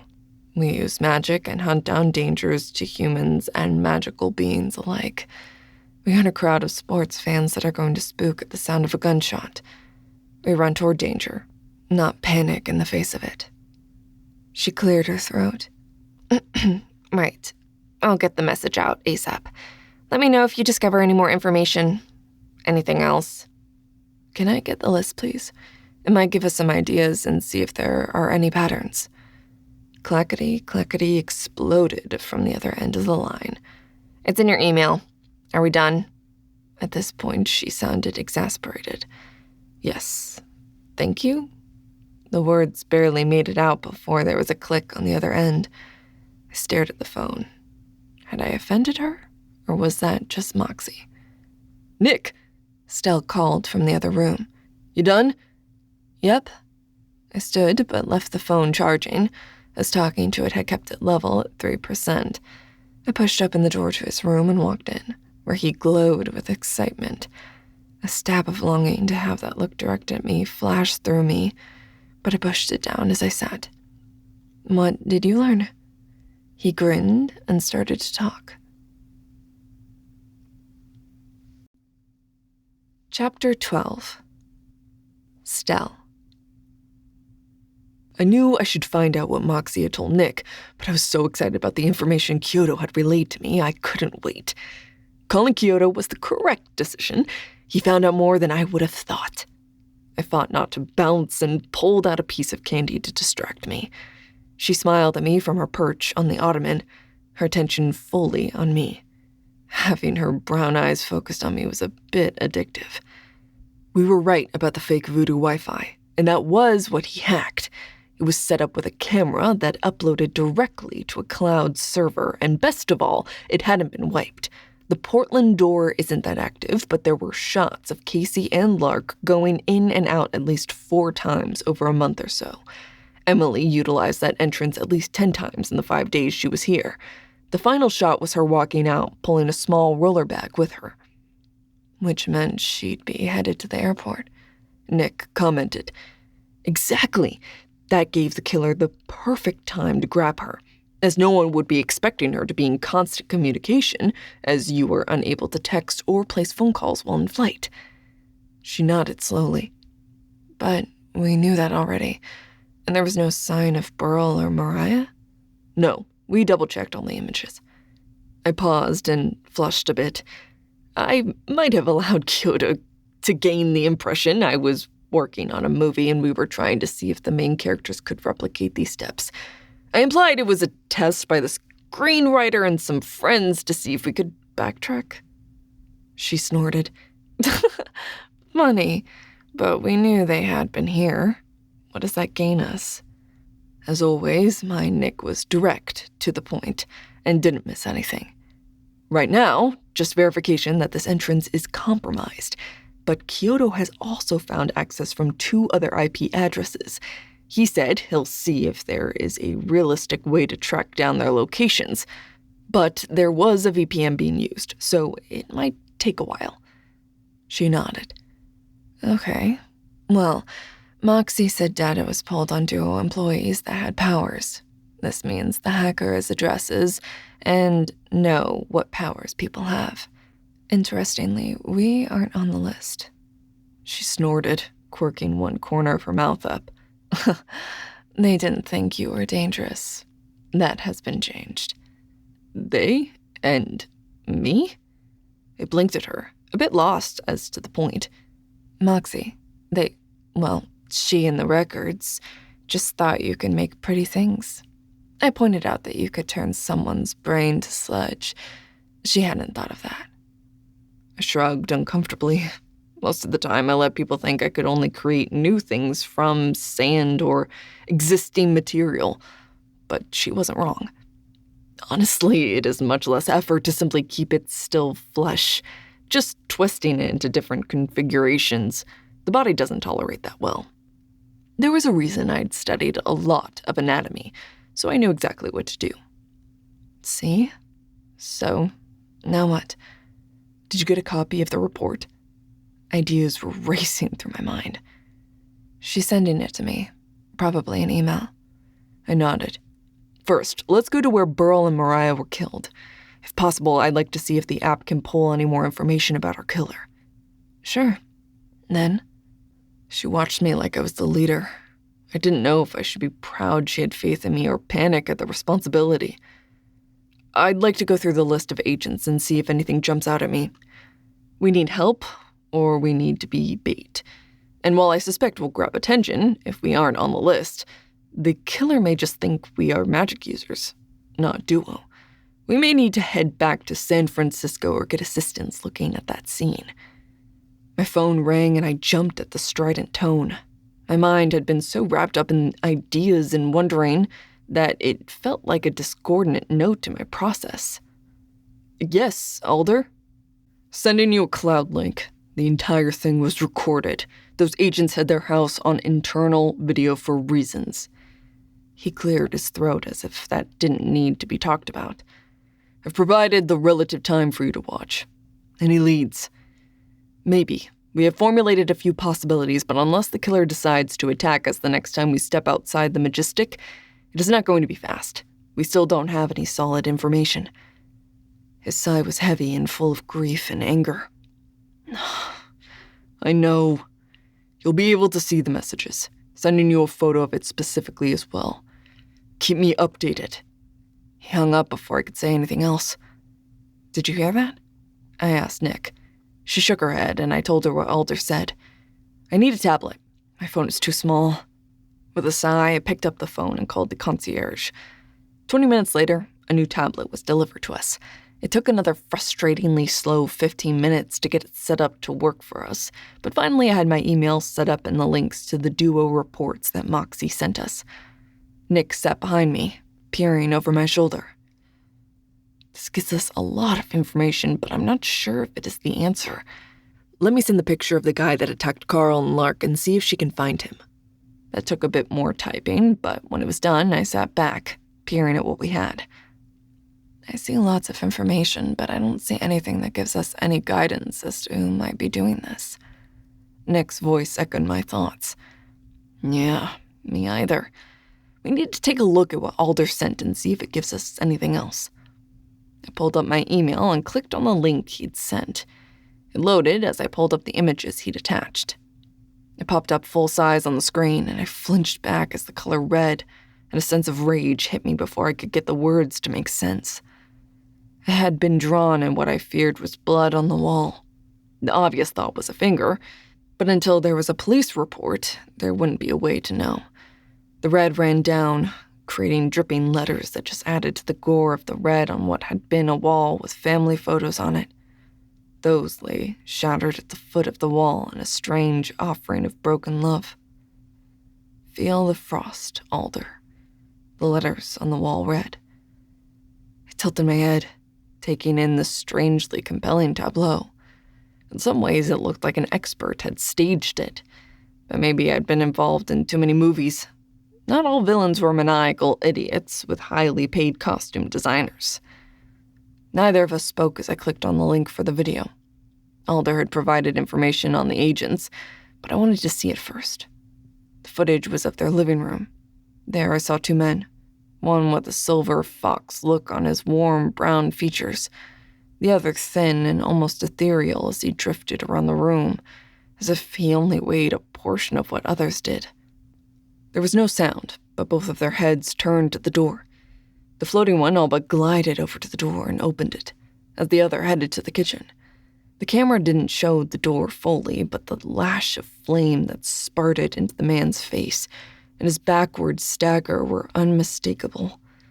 The person at the door moved in, dropping a box that must have been the food they were expecting, or prop to gain entrance. A figure moved into the room even as the other person burst out of the kitchen. Flames shot out from the intruder's outstretched hand and wrapped around the other man. His body convulsed in obvious agony. Before I could even wrap my mind around what had happened, he fell to the floor, unmoving, charred. I had to swallow hard not to gag. My mind created the smell of burned flesh, and I knew I wouldn't be having steak for dinner tonight. I continued to watch, glad for Nyc's strong presence next to me. I had felt her shudder at the sight and knew she understood. The person turned, and I could finally see them. Rather than anyone that resembled the figure we'd seen in the recreation, this was a young woman with bright red hair and absolutely no expression on her face. This struck me as off. If you had just killed someone, shouldn't there be something? Rage, sorrow, satisfaction? Something. She leaned over the man, writhing on the floor, grabbed his throat, and pulled a knife out of her back pocket. It just looked like a regular knife, not even a dagger. She gutted him, but not in a smooth move. It was jagged, and she fought alternately, pushing the knife in too far or not far enough. I sighed in relief when her victim sagged, unconscious or dead. Either way, his pain stopped. Her hand dipped into the bloody mess, and she walked to the wall, taking the hand that wasn't covered in blood and tearing down all the pictures that hung there. As they fell, shattering the memories that had existed, I saw two people in love, laughing, friends and family gathered around them, all to end up in a broken heap of what might have been at the base of the wall. Her movements were sure and swift, no hesitation in the message, though she went back twice for fresh blood. She stepped back for a moment, staring at the words. Once more she turned, her face clearly captured on film, still blank and without emotion, and walked out, leaving the destroyed home behind her. I hit pause after a minute, swallowing back my emotions. Seeing anyone die like that was horrific, though we'd killed when rescuing the kidnapped satyr. This seemed different. Thoughts? I managed to say the word without my voice or emotions clogging it too much. Nyc cleared her throat. The killer wasn't skilled. The way she held the knife, the trouble she had slicing open the body. If she'd hunted or killed before, it wouldn't have been as awkward. And we know this wasn't the first death with words. So, is it a group? Because that isn't the person who killed the agents up here. No. You think Moxie or Maven have access to morgue reports? I was still staring at the macabre image on the screen, unable to yank my eyes away. I would be more surprised if they didn't. I laughed, and the grimness of the situation lifted a bit. I killed the video and pulled up the information on the two agents. Jeffrey Martin, a woodbender, whatever that meant, and his partner Mark Faberve, an air mage. They were agents that were skilled at undercover and espionage work, not direct attacks. They had been active with the agency for a while. They had met at Duo and first worked as partners, then lovers. They had married 6 months ago. I stared at it for a long time. This is only my thoughts, but I find it fascinating that the attacks on the two we know about were set up to specifically derail their powers. Fire wiped them both out. The other two were locked in place, and neither of their talents could be used in an offensive way like that. Maybe. I would have been helpless if they had locked me down like that. Nyc's voice sounded thoughtful. But I wouldn't. I could have killed them easily. Whoever is attacking is utilizing this information. I tapped on the printout of the agents. They are counteracting the strengths of the agents. Married couple? Working together? Nyc offered, her brown eyes dark. It's possible, but they'd both have to be psychopaths, and while I am not fully educated on those, I think even they would have some form of expression on their face. I wasn't positive, but as I examined the idea, it made sense. While a murderous psychopath held a terrifying boogeyman role, The idea of one that could kill with no emotion ranked even higher on that scale. True. She was staring at her phone and the list she'd gotten from Moxie. "Hey," she said, her voice brightening. "There's someone on here that can speak with the dead. We know what happened 2 sets. Maybe we can ask her to talk to Burl and Mariah. Find out what happened. Get a clue." I reached over and gestured to look at her phone, though slowly, as I didn't want to demand. Nyc handed it to me with a fast grin. "Hey, it could work. The worst they can say is no." I read the name and nodded slowly. "Sounds good to me. But first, I think we need to ask Moxie for another report." Oh? Nyc turned her eyes on me, and I had to fight off a shiver at that level of focus. "I think we need all agents ever. Something is niggling at me, and I really need some tea." Chapter 13. Nyc. I fought back a wince at his shiver and instead focused on my phone that he handed back to me. "Can you call Moxie back and get that information while I go make some tea? I swear I can smell him burning." Stel looked a bit green, so I nodded. It wasn't a good color for him. Rather than watch him head out, I called Moxie. "Moxie?" I said as she answered on the second ring. "You again? What now?" Her voice was just as flat, but that was Moxie all the way. Her consistency was soothing in a world of constant change. "Can we get a list of all employees ever, regardless of their status?" "Yes. Just remember to not let this data get out. I've already had one breach. If I find out you've caused another one, I will skin you alive and use your tattooed hide to wrap my journals." So noted. I won't let this information out. I had zero doubt that she would follow through with her promise, and I rather liked my skin in one piece. "Glad we understand each other. I will send it shortly." She hung up. I sat there looking at the list of names. Valencia Marie Esperanza. Her power was necromancy. I'd never known one, but I heard they could be powerful. But they dealt with the dead, raised zombies and stuff. I was sure Alder had the bodies of the agents there at Duo, so maybe they could ask the dead agents some questions. We didn't know what or how Mariah and Burl had died. I glanced at the door. I needed to pull my weight. There was no reason I couldn't call and ask for help. All smart bodyguards knew that you always wanted numbers on your side. It prevented a lot of issues.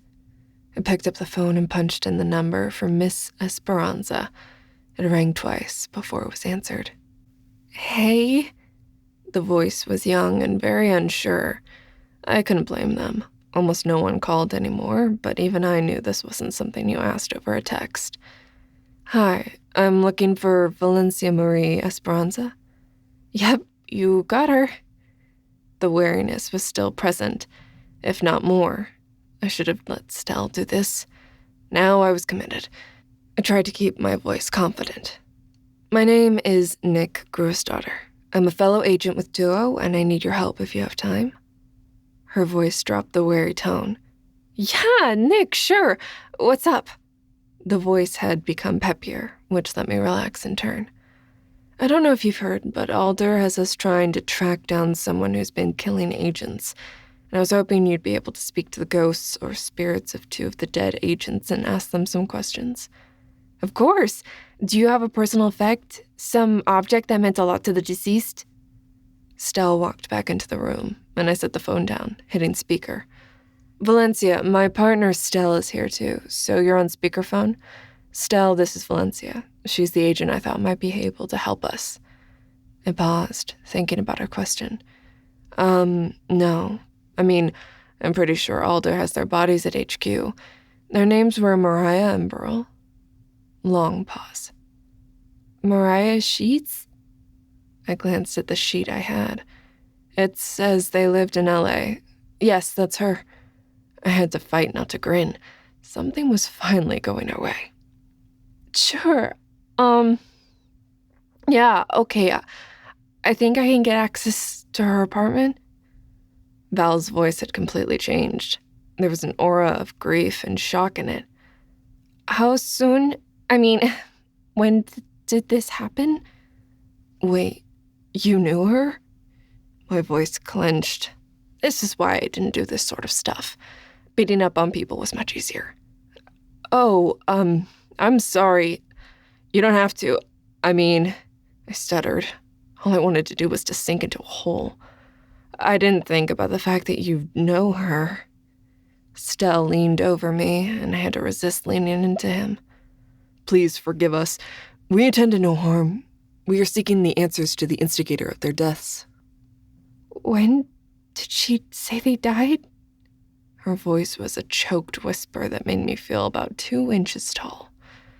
To occupy myself, I looked at the notes Alder had provided. They were killed a week ago, on the way back from Seattle. I took a breath. You don't need to do this. We can find someone else. I don't want to make your grief worse. No, it's fine. Aren't a lot of mediums and necromancers in duo, you know? We tend to know each other. Another pause. I can text Alder. He'll get me access. I'm guessing you need this info ASAP. If there's any way you could. I'm not good at this. Beating people up, yes. Trying to find a murderer, not so much. But so far, 7 duo agents are dead. My face burned. I really needed to go beat on something or someone. Nyc, you are excellent at many things, not the least of which is martial endeavors. Do not discount yourself in such a manner. Stel's voice rang with confidence, and I had to focus on the phone to not blush. Are you... Fuck! She broke off and took a deep breath. 7 dualcasters? Okay, I can totally find out. Give me a couple hours. I'll call you back at this number. Grim determination filled her voice, and it felt like I should cheer. Instead, I just wanted to rage. Thank you. Anything you can find about their deaths would be great. You got it. I'll let you know. Talk to you then.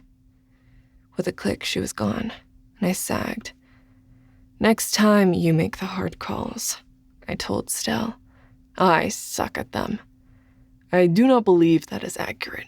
You elicited her assistance, and I'm sure we will have more information on the murderer soon enough. Have faith in yourself. Stel smiled at me. I do. I just blinked at him. The ping from my phone saved me from having to answer. I pulled it up. Moxie sent me the report with all agents. Could you forward it to me, please? I'll bring the information on the tablet so we can review it more easily. Stel settled down the cup of tea near him and pulled up his email on the tablet. I did as he asked while sniffing.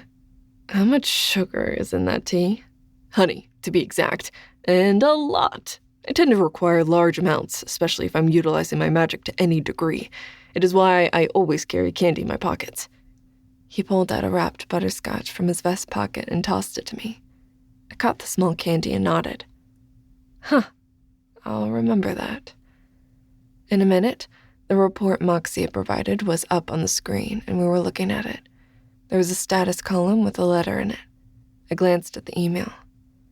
Moxie says A means active, R retired, T terminated, D deceased, O is on call, and P is probationary. Stel nodded at that, his smile fading a bit.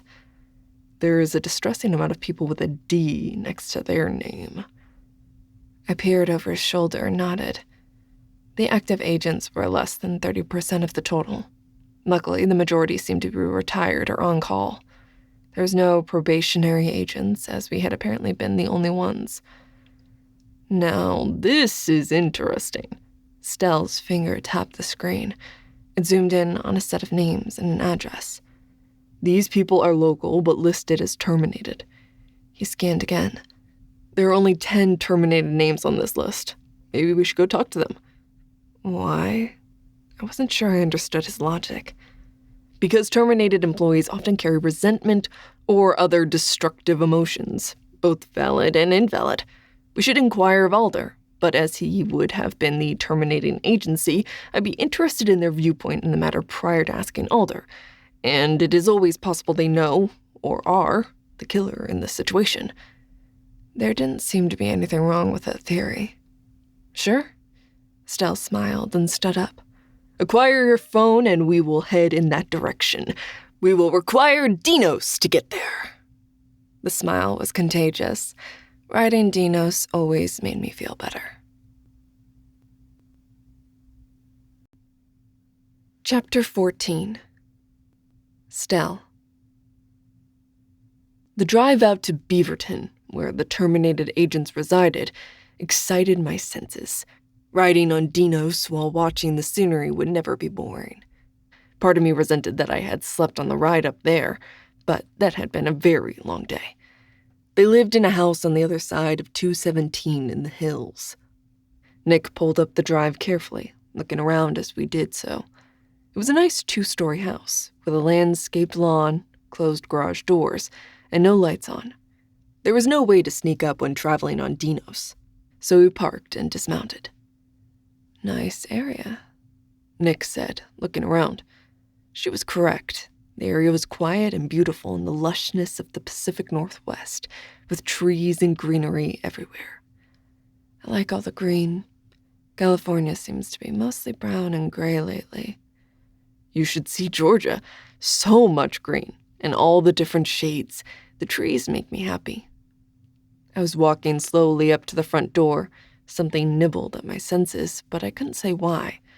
I stood on the front steps and turned a slow pivot to inspect the area. From here, you couldn't see the road. The driveway curved around a set of trees, making the area seem isolated. It was a nice house, but after the busy Atlanta vibe, it seemed overly quiet to me. Nyc stood behind me, her imposing presence reassuring and solid. The idea of anyone being able to get past her seemed ludicrous, but being overconfident, even with good reason, was an excellent method to ensure injuries. I moved up and pressed the doorbell. I heard the ringing in the house, but nothing moved. No noise sounded besides the discordant bell. Maybe they aren't home. It isn't like we called and said we were coming. Nyc's right hand was running up and down her left forearm, as if trying to decide which weapon to grab. You feel it too? My back crawled, and I kept looking to see if anyone was watching us, but I didn't spy anyone. The only presence I felt was Nyc's. Yeah, something's off. Let's snoop. I turned and headed to the garage. The doors were locked, but I put my face up against the cracks and managed to glimpse a sliver of what was inside. There are 2 cars in here, but that is all I can tell. I can overpower the garage and open it, Nyc offered.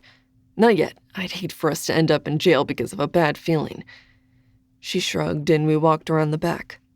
The pervasive aura of something being off kilter was validated when we accessed the backyard, a landscaped place with small raised garden boxes with vegetables rotting on the vines, a koi pond full of leaves and other debris, and the door to the screened-in porch ajar.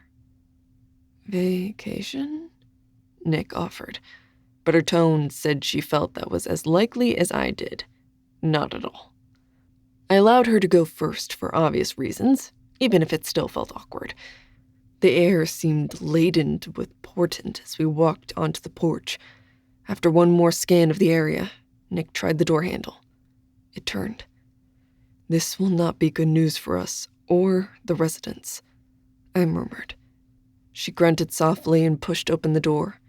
The scent of decay and rot swirled around us like a tiny whirlwind of suffering. We've done it. Might as well verify, I said. Together we walked into the kitchen, and then through the small dining room to the living room where 2 bodies lay. Even from the edge of the room, I had no doubt they were dead. What was worse was the fact that were so many living things moving on their bodies.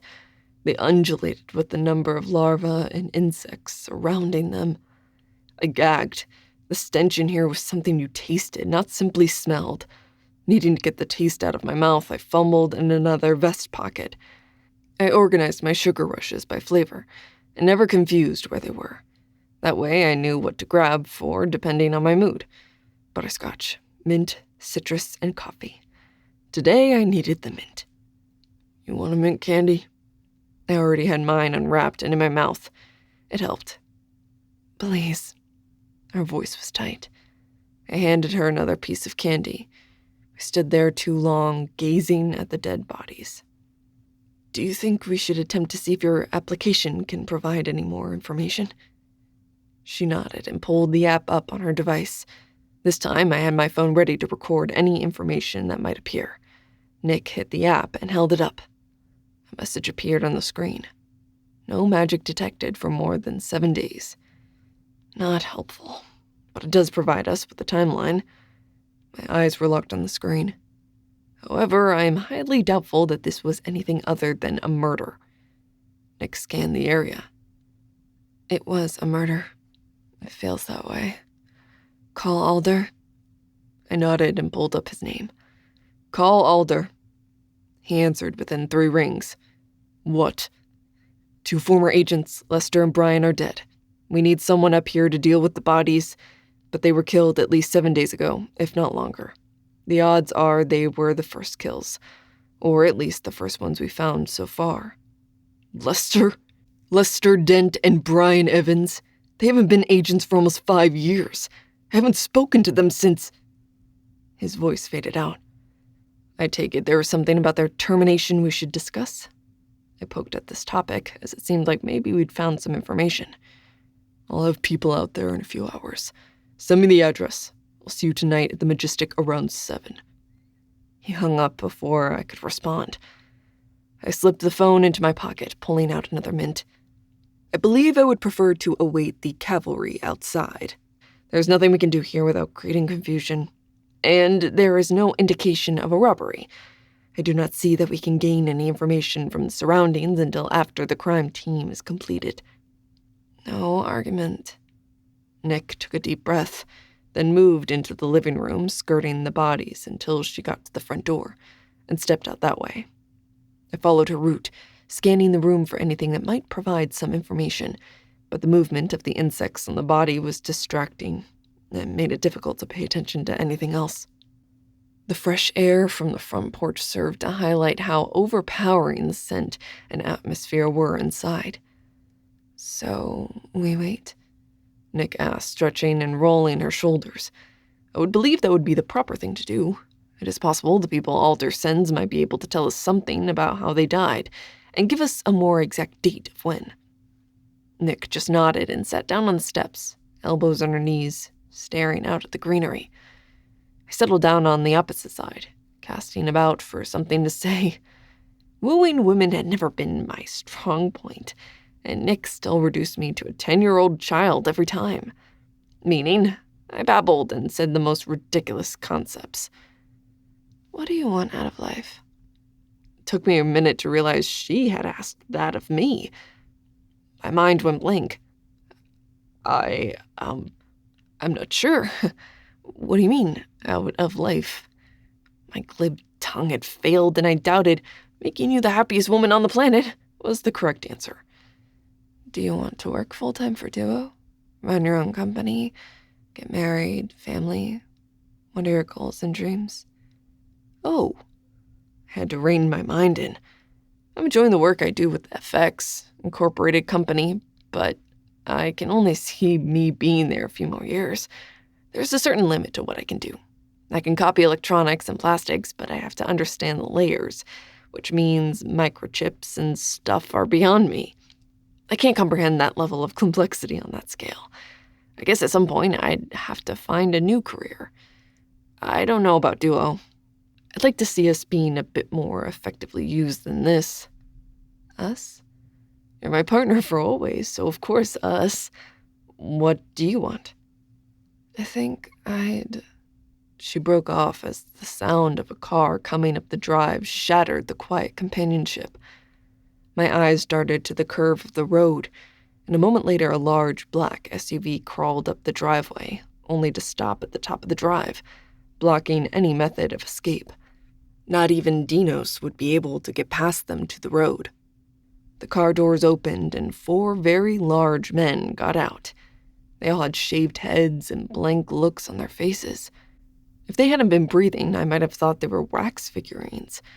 They looked at us, but didn't seem to see us. Yet they did. The driver, a large man with obvious Samoan ancestry, stalked towards us. You are interfering with my revenge. I want Alder to suffer. Eventually, you would have died, but killing you now isn't an issue. He reached behind him and pulled out a gun, even as Nyc rose to her feet. Chapter 15. Nyc. 4 men stood outside the car, 2 of them with guns. The other 2 of them held their hands back as if ready to cast magic. Stel, flip the coin. I'll try not to kill them, but we only need the leader. You do what you need to do. I pulled an oversized cinquerea from each arm. They snapped into full-sized reality. These were the best for fighting bullets in close quarters. I wasn't fast enough to block bullets from handguns, but a wider flat blade made it possible to create a rough shield. Plus, the sharp point also allowed me to jab and slash. Plus, when I went berserker, my speed skyrocketed. Even if a bullet hit me, I might not notice. Besides, orc skulls are very dense. Remember, I can't instantly do anything. It takes me a bit. Even once the coin is flipped, I need the noise to create lasers. His face had paled as he moved up the steps behind me, the tone of his voice tight and an octave higher. No worries. You'll have all the noise you need. Flip it. I grinned at the men, who still had no reactions on their faces. Come take me if you can. I didn't need to see Stel flip the coin. I felt it. The coin bound us, linking our magic, making it into more than it was. But that was passive. When the coin was flipped, it activated, and I became more and less than I had been. Rage and power coursed through me, and I felt my skin become stiffer, yet more flexible. But most of all, I only cared about the kill. What little part of my rational mind remained told me to ignore the man in front. That barely heeded command drove me to the side. Guns fired, but I moved the flats of my blades in a whirlwind of motion as I blocked the bullets. Then I was on them. My world narrowed down to small, simple goals, death being at the forefront. Kill. Kill. Don't kill the driver, Nyc! Stel's voice rang in my mind, my link to sanity, my reason to live. The hilt of the cinquerea ended in a round pummel. Almost without conscious thought, I lashed out, my right hand tilted, holding the blade in front of me as I slammed the hilt into the driver's temple. He dropped without a sound. His skull may have been crushed, but either way, he was not my worry. An explosion of sparks burst to my left, and I spun, my blades hungry for blood. But I saw nothing. Lacking something to attack, I went back to my prey. My prey let loose a blue ball of energy at me. I walked into it, smiling with the joy of the fight. It tickled as it rippled across my body, not even slowing me down. To my left, through the open car windows, the other one lobbed a golden orb toward me. I ducked, using the movement to slide my sword into the blue energy mage's chest. The cinquerea almost split him open as I sank it into the hilt. The passive look disappeared from his eyes. Terror instead filled them as he cried out, feeding my bloodlust. I was already turning. The rack on the top of the SUV provided an anchor point. I grabbed it and swung my body up and over it like I was jumping a fence. I landed behind the gold orb mage and dropped into a plank position as another orb streaked at me. It sailed over and I lunged up and out, my right hand guiding the mage while my left brought up the other blade to block a bullet. Again, the blankness in his eyes disappeared, and he started to cry. My bloodlust soared at proof of my skill. I rose up and moved toward the final one. Another blast of light exploded and a hole appeared in his left shoulder. I just brought my left hand up above my right shoulder to bring it down in a slash at chest height when the bloodlust ebbed from me. I staggered. My arm came down, but I stopped it before I split the man in two. Reason beyond battle analysis filtered into my mind. Do you surrender? I managed, licking my lips.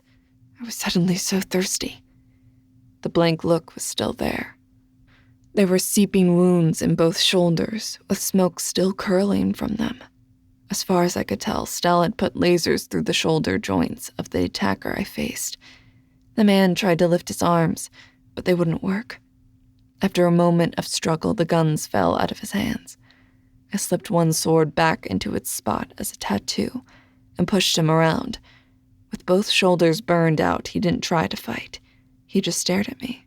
No reaction at all. Stel? I lifted my head, seeking him. Surely he hadn't gotten hurt. White hair grabbed my attention at the top of the steps, and a sigh of relief escaped me just as the pains of my body registered. I hadn't deflected all the bullets.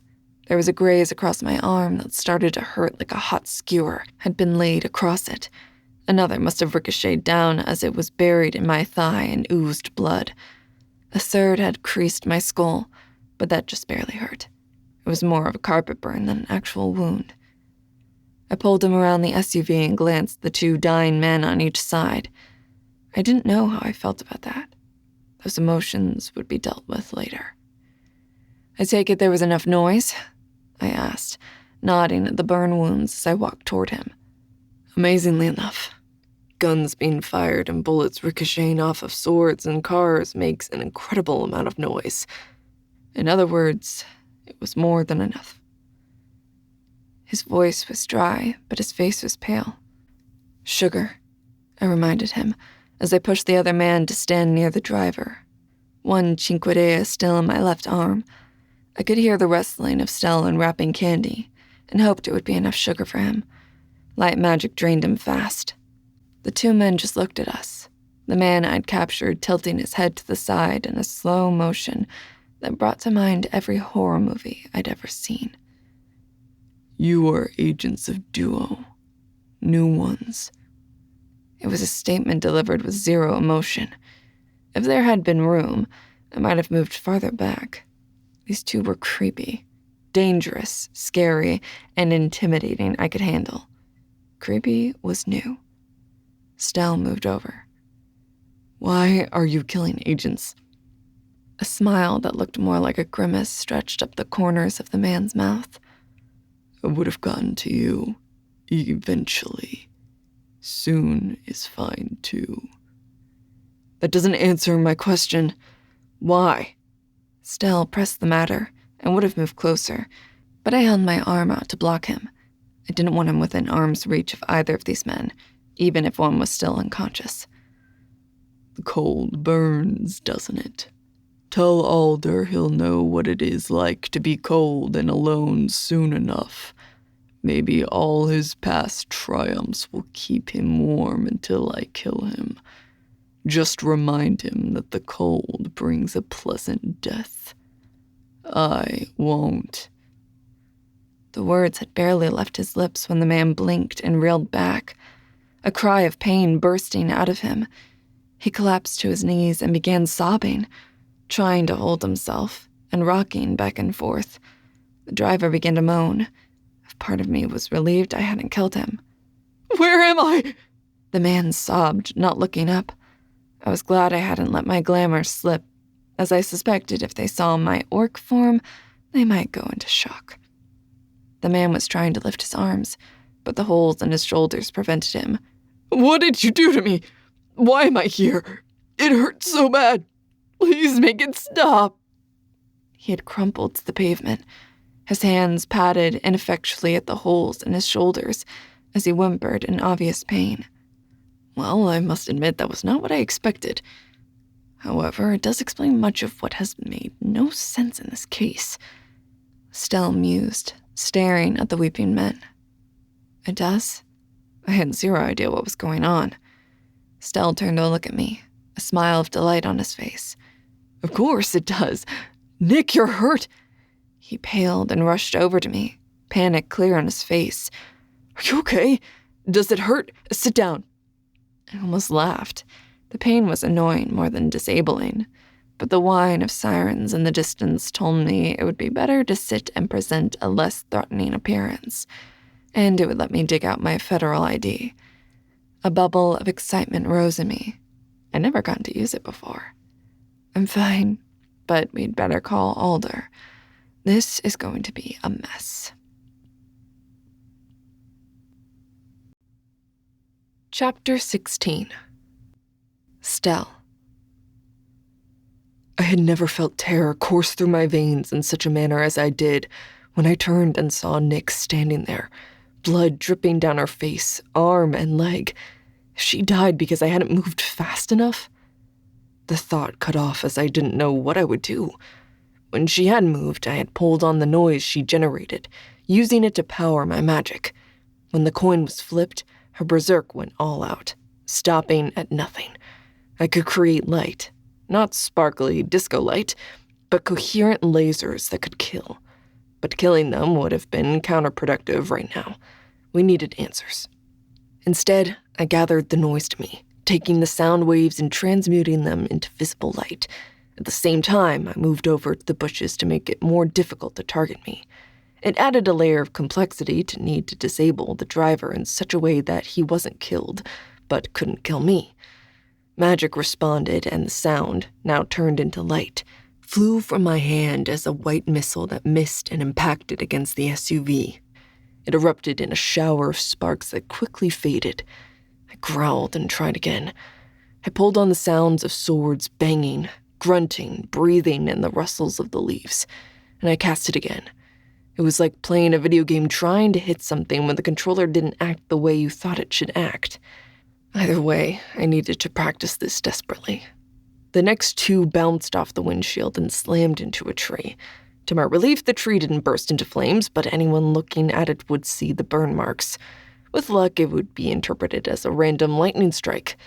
The fourth hit him in the shoulder, exactly where I'd been aiming. He froze, trying to lift an arm that didn't work. It gave me time to nail the other shoulder, and he stopped trying to move, just staring at me with that blank, creepy inspection. My focus had been on not getting shot and moving quickly. Being relatively short was helpful in that endeavor. I tried to find Nyc in all the action, only to see her springing over the top of the SUV like it was a low hurdle and taking out the other mage. Then, almost faster than I could comprehend, she moved to attack the front passenger. I reached down and flipped the coin over, ending the magic that drove us both. I saw the second it ended. The tension in her face faded, and rather than gutting the man as she'd been about to, she talked to him. A minute later, they were moving up to the front. When it was all done, there were two men dead on the black asphalt. It was hard to tell, and at that moment my caring was non-existent. Of the other two, one was badly wounded by my lasers, and the other lay either stunned or dying. We tried to pull information out of them, but neither of the men knew anything once the controlling power had faded away. Once I'd convinced myself the immediate problem was over, I called Alder. Even as the sirens got closer, this wouldn't be good.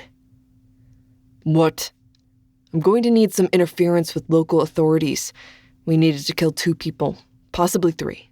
We have a bit of information, but before we can delve into that, I'll need to get this incident dealt with. We also have a message from the killer. My hands shook as I spoke, and the world seemed a bit fuzzy. I needed more sugar. It took way too much effort to pull out another piece of candy and shove it in my mouth. Are the authorities there yet? He asked. The candy crunched in my teeth, the sugar coating my mouth and tongue.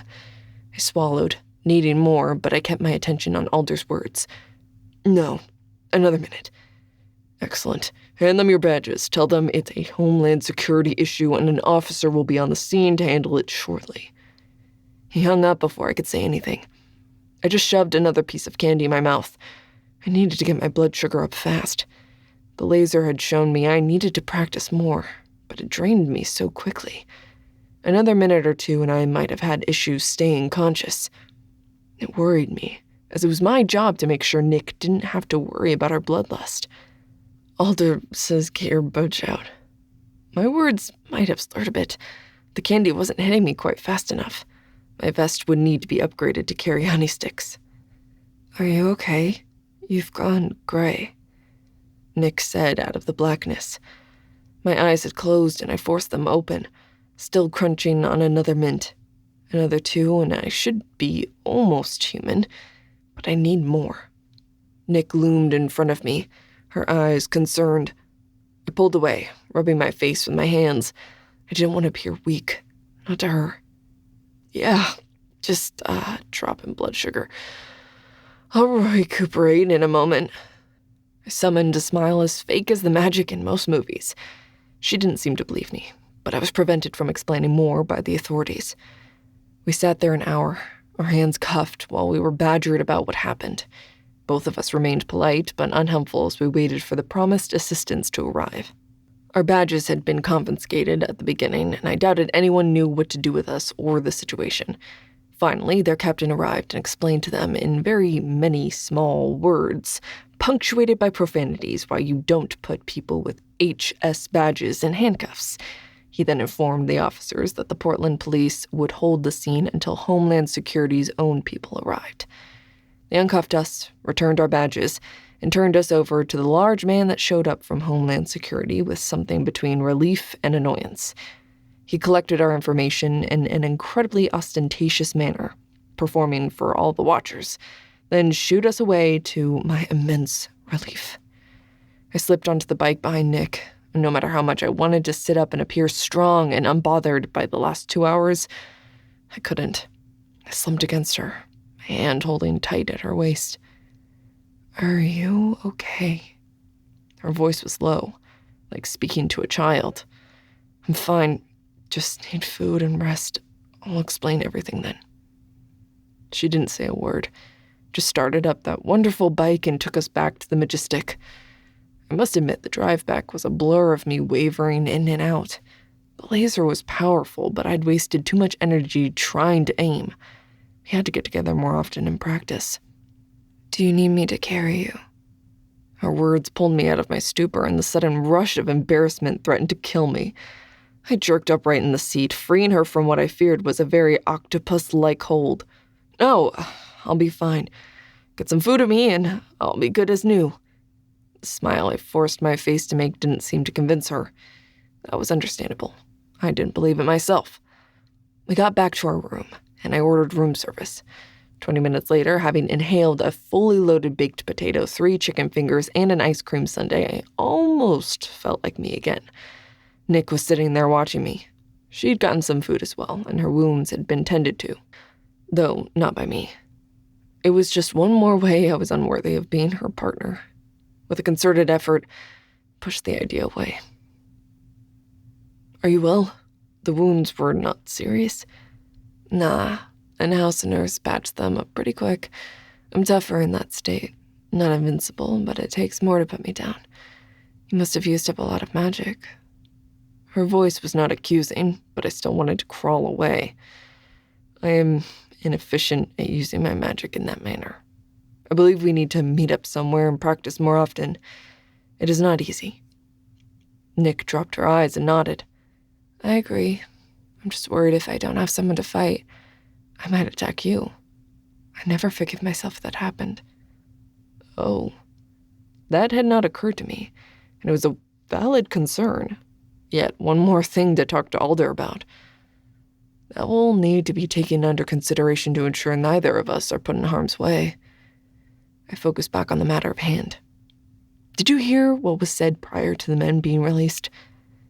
Nyc tilted her head, watching me the way a cat would watch a feather, intent and predatory. It was overwhelming. "Released?" "I believe they are being used as puppets. Did you notice anything odd while fighting them?" I had my own thoughts, but I needed to hear hers first. She closed her eyes, leaning back against the bed. "They were slower than I would have expected for fighters, and from their muscles and calluses they had experience, but they didn't react with muscle memory. And when I killed one, right after my sword thrust into him, there was a reaction, something human and real. Until that point, they acted as if they were robots." "Exactly. I believe they were toys. The emotion came when they were released from the control. The message that was given to us was both a warning and another cut at Alder.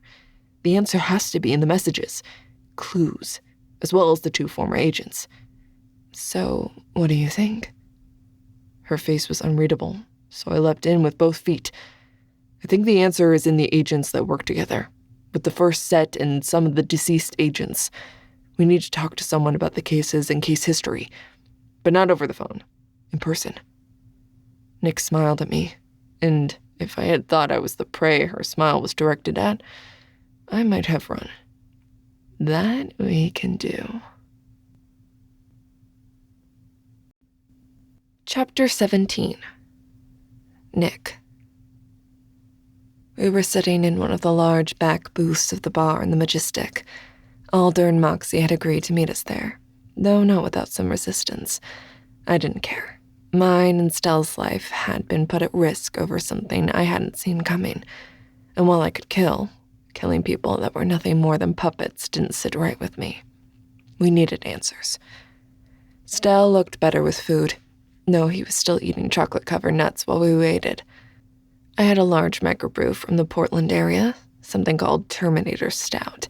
It was thick and dark, and I made a note to see if I could get some shipped to LA for me. We didn't talk as we waited. That would come when the others showed up. It didn't take long, but then being late was not something that fit Alder's character.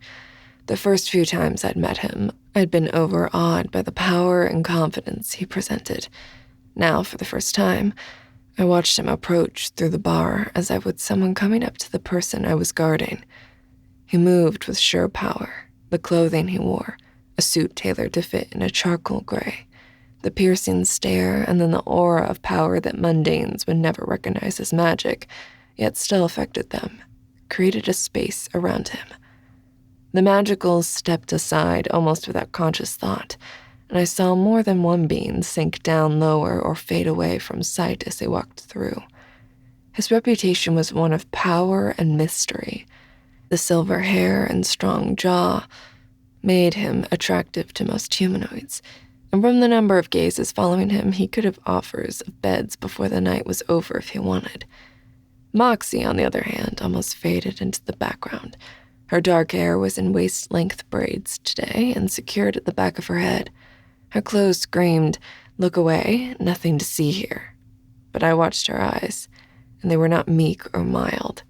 This was a wolf in sheep's clothing, and I wondered how many people had been fooled by the quiet demeanor and subtle clothing into thinking she was a pushover. They slid into the curved booth, with Stel and me in the middle, Moxie and Alder on the other side. It made me uncomfortable, not being able to swing a weapon or even my arms easily, but this was the Majestic. I had to trust in their security. We had all settled in when Samil drifted over. "Ladies, gentlemen, I'm the manager, Samil. I trust there will be no issues here. There is too much power in one small booth." Alder smiled, and while it was cold and hinted at his restrained anger, there was no malice. "No, I am here to talk to employees. Any trouble will not begin here, though we should end it." Samil gave us all a hard look, then nodded. "Your orders?" He drifted away with orders for another stout for me, and a barrel-aged whiskey for Alder, a grasshopper for Stel, and Moxie, to my amusement, ordered tequila. That I had not expected. "Talk. What is this about? Why could we not do this over the phone?" Alder stared at me, then Stel. But I decided to run this. Stel was still gorging on sugar to recover from how much power it took for him to convert sound to light. "We think the answers lay in the files." I pulled out the piece of paper with all the dead agents, their hire and retire or termination dates, and then anyone else that had been there while the first dead agents, Lester and Brian, were active. If we assume Lester and Brian were the first agents killed, they must mean something to the killer. "Ex-agents," Alder said, a note of bitterness in his voice. "And I do believe that is why we requested your input into this investigation," Stel said mildly as he popped another chocolate-covered almond in his mouth. "You possess insights that we never could." Alder didn't say anything, just pulled the paper over while Moxie looked at it as well. "These were some of the first agents I enlisted." He tapped the paper. "It was a few years ago. About 5, actually, before I met either of you." Something flashed in his eyes, barely hidden as he looked down at the paper. "You remember, Moxie. Her serious face kept my mouth closed. Yes, Lester came in and said he and Brian were done, and if you tried to stop them, he'd level the building. Yes, that. I believe I told them to get the fuck out. If they couldn't live with my decisions, that was their problem, not mine. There was a defensive, angry note to his words. Moxie didn't smile. Jane had died about 2 weeks prior. Victor died looking for her 3 days after we pulled him out. Lester wanted to go help. You refused. It was a fool's mission. We had a Yeti that was stalking the ski resorts in the Cascades. We couldn't take the time to search for dead bodies. We had another death toll rising, and if humans had caught that Yeti, it would have gotten worse. The words were a restrained snarl, but his eyes were focused on the past, not us. We didn't find their bodies until after the snow melted, she said quietly. I know. I kept expecting it, but they found them that spring. His anger had faded, and I could see circles under his eyes. Stel and I glanced at each other, completely lost. Alder, Moxie, what are you talking about? I asked. Moxie just sat back and stared at Alder. I don't know what difference it can make. Everyone is dead. But maybe. She shrugged. If Alder had a tail, it would have been snapping back and forth in annoyance. Fine. He waited while Samil placed the drinks before us. The bar manager faded away, knowing we didn't need or want anything else right now. A Yeti was stalking the resorts along the Cascades. At least 8 people had disappeared. This Yeti liked the taste of human flesh and was getting more aggressive. I dispatched 3 sets of agents, including Lester and Brian. He tapped the sheet. Lester was a geomage and excellent for dealing with anything involving the earth. Brian was a plant mage. Together, they could make walls of foliage grow, create hedge mazes. It was amazing. A smile flickered across his face. I also sent out Rat and Janie. Figured they had enough experience and good help with ensuring anyone that had seen the Yeti could be convinced otherwise, or that it was a trick of the light. Illusion magic works well for that. Then there was Victor and Jane. Victor was a bear shifter, and with Jane, he could talk to animals. Jane could mesmerize anyone. Their puddle ability was there, but they told me they could never get it to work and refused to explain what it was. But Victor gave Jane the ability to mesmerize anyone if she could see them, even over a remote connection. They were very good at infiltrating groups and areas. The woods were perfect for them, as he could move through them as a bear and it would get humans to steer clear. Plus, being able to get information from the animals. It should have been easy. He fell silent, turning the whiskey glass in front of him. But? Stel prompted. Moxie sighed. But Lester got a bit over-enthusiastic. He was trying to stop the Yeti and cause the earth to quake to dump some snow on it and stop it. Instead, he didn't realize how much snow was in that resort. He was too much of a city boy. He caused an avalanche. It swept away Jane, Victor, and the Yeti as well as Brian. Because the Yeti was there too, they had to keep the human searchers away. They found Brian quickly, just shaken up. Victor they found after 18 hours of searching, unconscious from a blow to the head. The Yeti had escaped and already killed another person. They kept looking, but at this point, it had been 2 days. We knew Jane was dead. So I made the call, Alder said, his voice an odd mixture of grief and resentment. I still had 4 agents yet, and a rampaging Yeti. I made them stop looking and go after the Yeti, who had fled to the next ski resort over and had already grabbed 2 teens. Victor woke up after 3 days and went insane. Moxie spoke quietly. She didn't look at anyone, just slammed the tequila back, her eyes closed. He left the hospital raging that Duo had left an agent to die. He went back to the avalanche site to find Jane. He never did. Alder sighed. He disappeared too.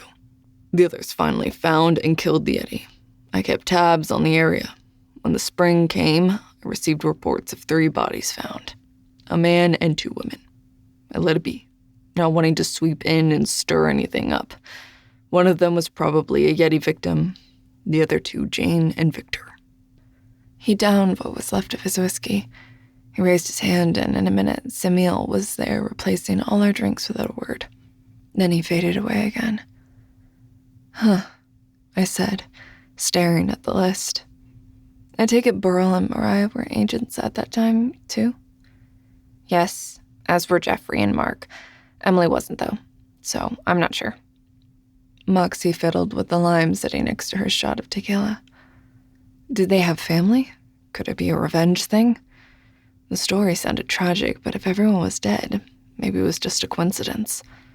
No, Victor had fled Russia as a teen and Jane was an only child. I don't know if it has anything to do with them. If anything, I'd say the killer started in Portland, then moved down to California. The break-in of the computer records probably just set them up.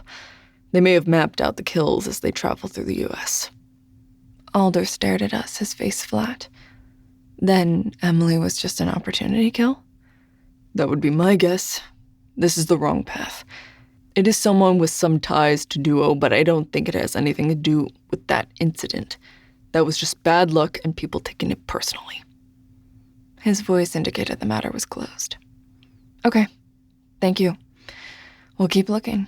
We have something else in the works. Good. Call when you find something. Alder stood, dropped a $100 bill on the table, and walked out. Chapter 18. Stel. I watched Alder stride out. I was sure he wanted to appear like nothing was bothering him, but I could see the weight and guilt bending his shoulders. Part of me wanted to fix it, but most of me wanted to find out what was going on. My attention shifted to Moxie, who hadn't moved. Why is Alder carrying that amount of anger? Are you sure these murders are unrelated to the deaths of Victor and Jane? She looked up at me, bit the lime and slammed down the shot of tequila, then licked the salt she placed on her hand. Stel, I don't know anything. We were all shocked. I felt unreal. You have to understand, that avalanche didn't just affect us. At least 20 skiers were also caught in it. We were busy finding them as much as our own people. The death of Jane rippled through. Then Victor disappearing. It hurt. Her voice was almost a whisper, and halfway through she changed to look at the lime rind instead of me. Why did Lester and Brian quit? Nyc's voice was quiet, and part of me wished she'd never asked. It was like finding out your idol was a wife-beater. Made you lose faith in all humanity, not just that person. Lester came in raging. He and Alder fought behind closed doors. I'm not sure what was said, but the voices were loud enough that everyone knew they were fighting, but only random words slipped out. After about 30 minutes, Maven and I were frozen to our desks outside his office. We could have left, maybe should have, but I didn't know if the walls were going to come down as every so often they shook from Lester's rage. He threw open the door and his words are ingrained in my memory. She licked her lips, taking a sip of water. He said, "Fuck you and the mundanes that are more important than your teams. I'll die before I ever work for someone who abandons his people." Then he threw their coins at Alder. She looked wistfully at her empty shot glass. Want me to request another round for you? I offered slowly, unsure of the right thing to do. Moxie shook her head. No, because then I'll have 3 more and I'd rather do that at home with Maven. She sighed and drank another mouthful of water. Lester stormed out of the office, and Alder followed him into the open office area. By that point, almost everyone in the building was loitering, trying to find out what happened. I remember that his face was an expressionless mask. He told me to mark down Lester and Brian as terminated, not eligible for rehire. He picked up the coins and walked back in and shut his door so quietly you only heard the lock catch. Moxie let out a shuddering breath. And that was it. They got their final paychecks and I haven't heard anything about or from them since. She fell silent. I see. I didn't. Not really. There was so much unsaid just under the surface. I just have one question. Has anyone checked on Rat and Jeannie? Oh, yeah. They're on another job well away from here. They're fine. Moxie pushed the shot glass back. If you don't have anything else, I'm out of here. Thank you so much for your assistance. It has been most invaluable. I nodded to her with a smile. She didn't smile, just nodded at me and headed out. I sat there looking into the distance while Nyc sat next to me, a solid reassurance in my life. I'd like to retire to our suites and review the messages, have the utmost respect for Alder, but hearing the tale he told, I believe he's incorrect. Why? She didn't look like she disagreed, but simply wanted more information. Cold. Everything he told us revolved around the idea of snow and cold. I'd like to see if my feelings are correct. Nyc nodded and drained her stout. Let's go. I couldn't restrain the smile that spread across my face. No matter his faults, Alder had presented me with the biggest gift I'd ever received when he introduced me to Nyc. We headed back up, and I pulled up all the messages. If we examine all these missives holistically, there is an obvious theme. I put them in order. I just wish I knew if there had been a message left at Lester and Brian's, but I must admit to a lack of desire to investigate more thoroughly there. You think they left something there? I wiggled my hand. I do not know, but I would be surprised if there wasn't. I'm sure they'll let us know. Nyc seemed so calm. I felt like my bones would vibrate out my body. The jitters were so bad. Your faith is greater than mine. I do not believe they would purposefully hide it from us, but I do believe they would forget to or believe someone else has told us. I rose and waited for her to slide out.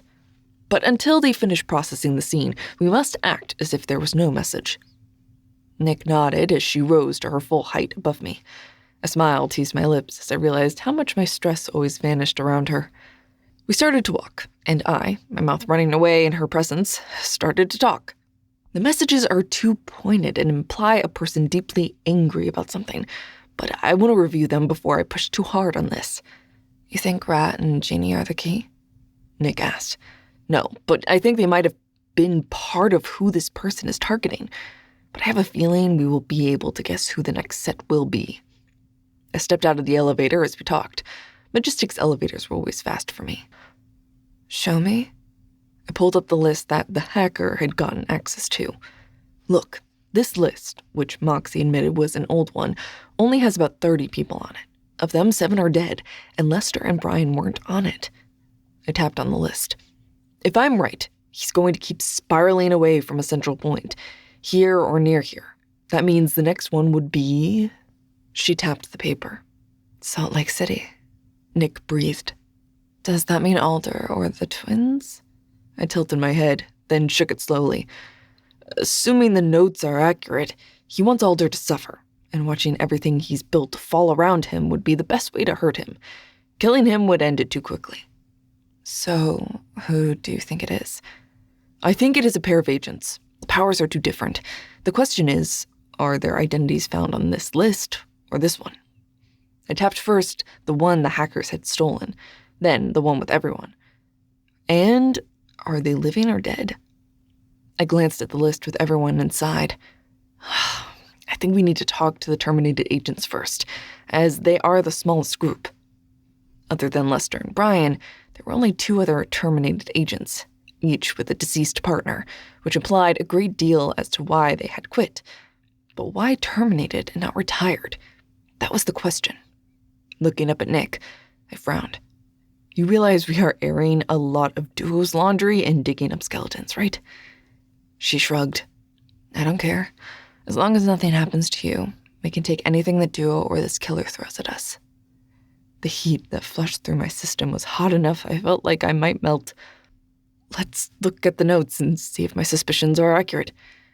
It took me a few minutes of typing and double-checking, but soon enough I had all the warnings, including the ones uttered to us not a few hours earlier, and a list for us to both look at. Kill order was listed at the top of the page, then the names and notes. Lester and Brian. No note. Casey and Lark. They will die cold and alone. Then you, Moxie, Maven, and I will shatter the puddle when I've frozen you out. Emily, 1 more down. How many do you have left? At the end, I'll kill them all, even the janitor. Burl and Mariah, no note. Jeffrey and Mark. Feel the frost, Alder. The theme of snow is clear. I think we need a discussion with Rat and Genie, I said, my voice heavy. That might be a problem, Nyc said. She'd been tapping away on her phone. It looks like they're on a mission that has them on the East Coast right now. Hopefully that means they are out of any potential range this killer might have. There was no note found on Burl or Mariah, or at least not one that was recovered. It is always possible they were just killed, and it was a coincidence. I mused, staring at the list.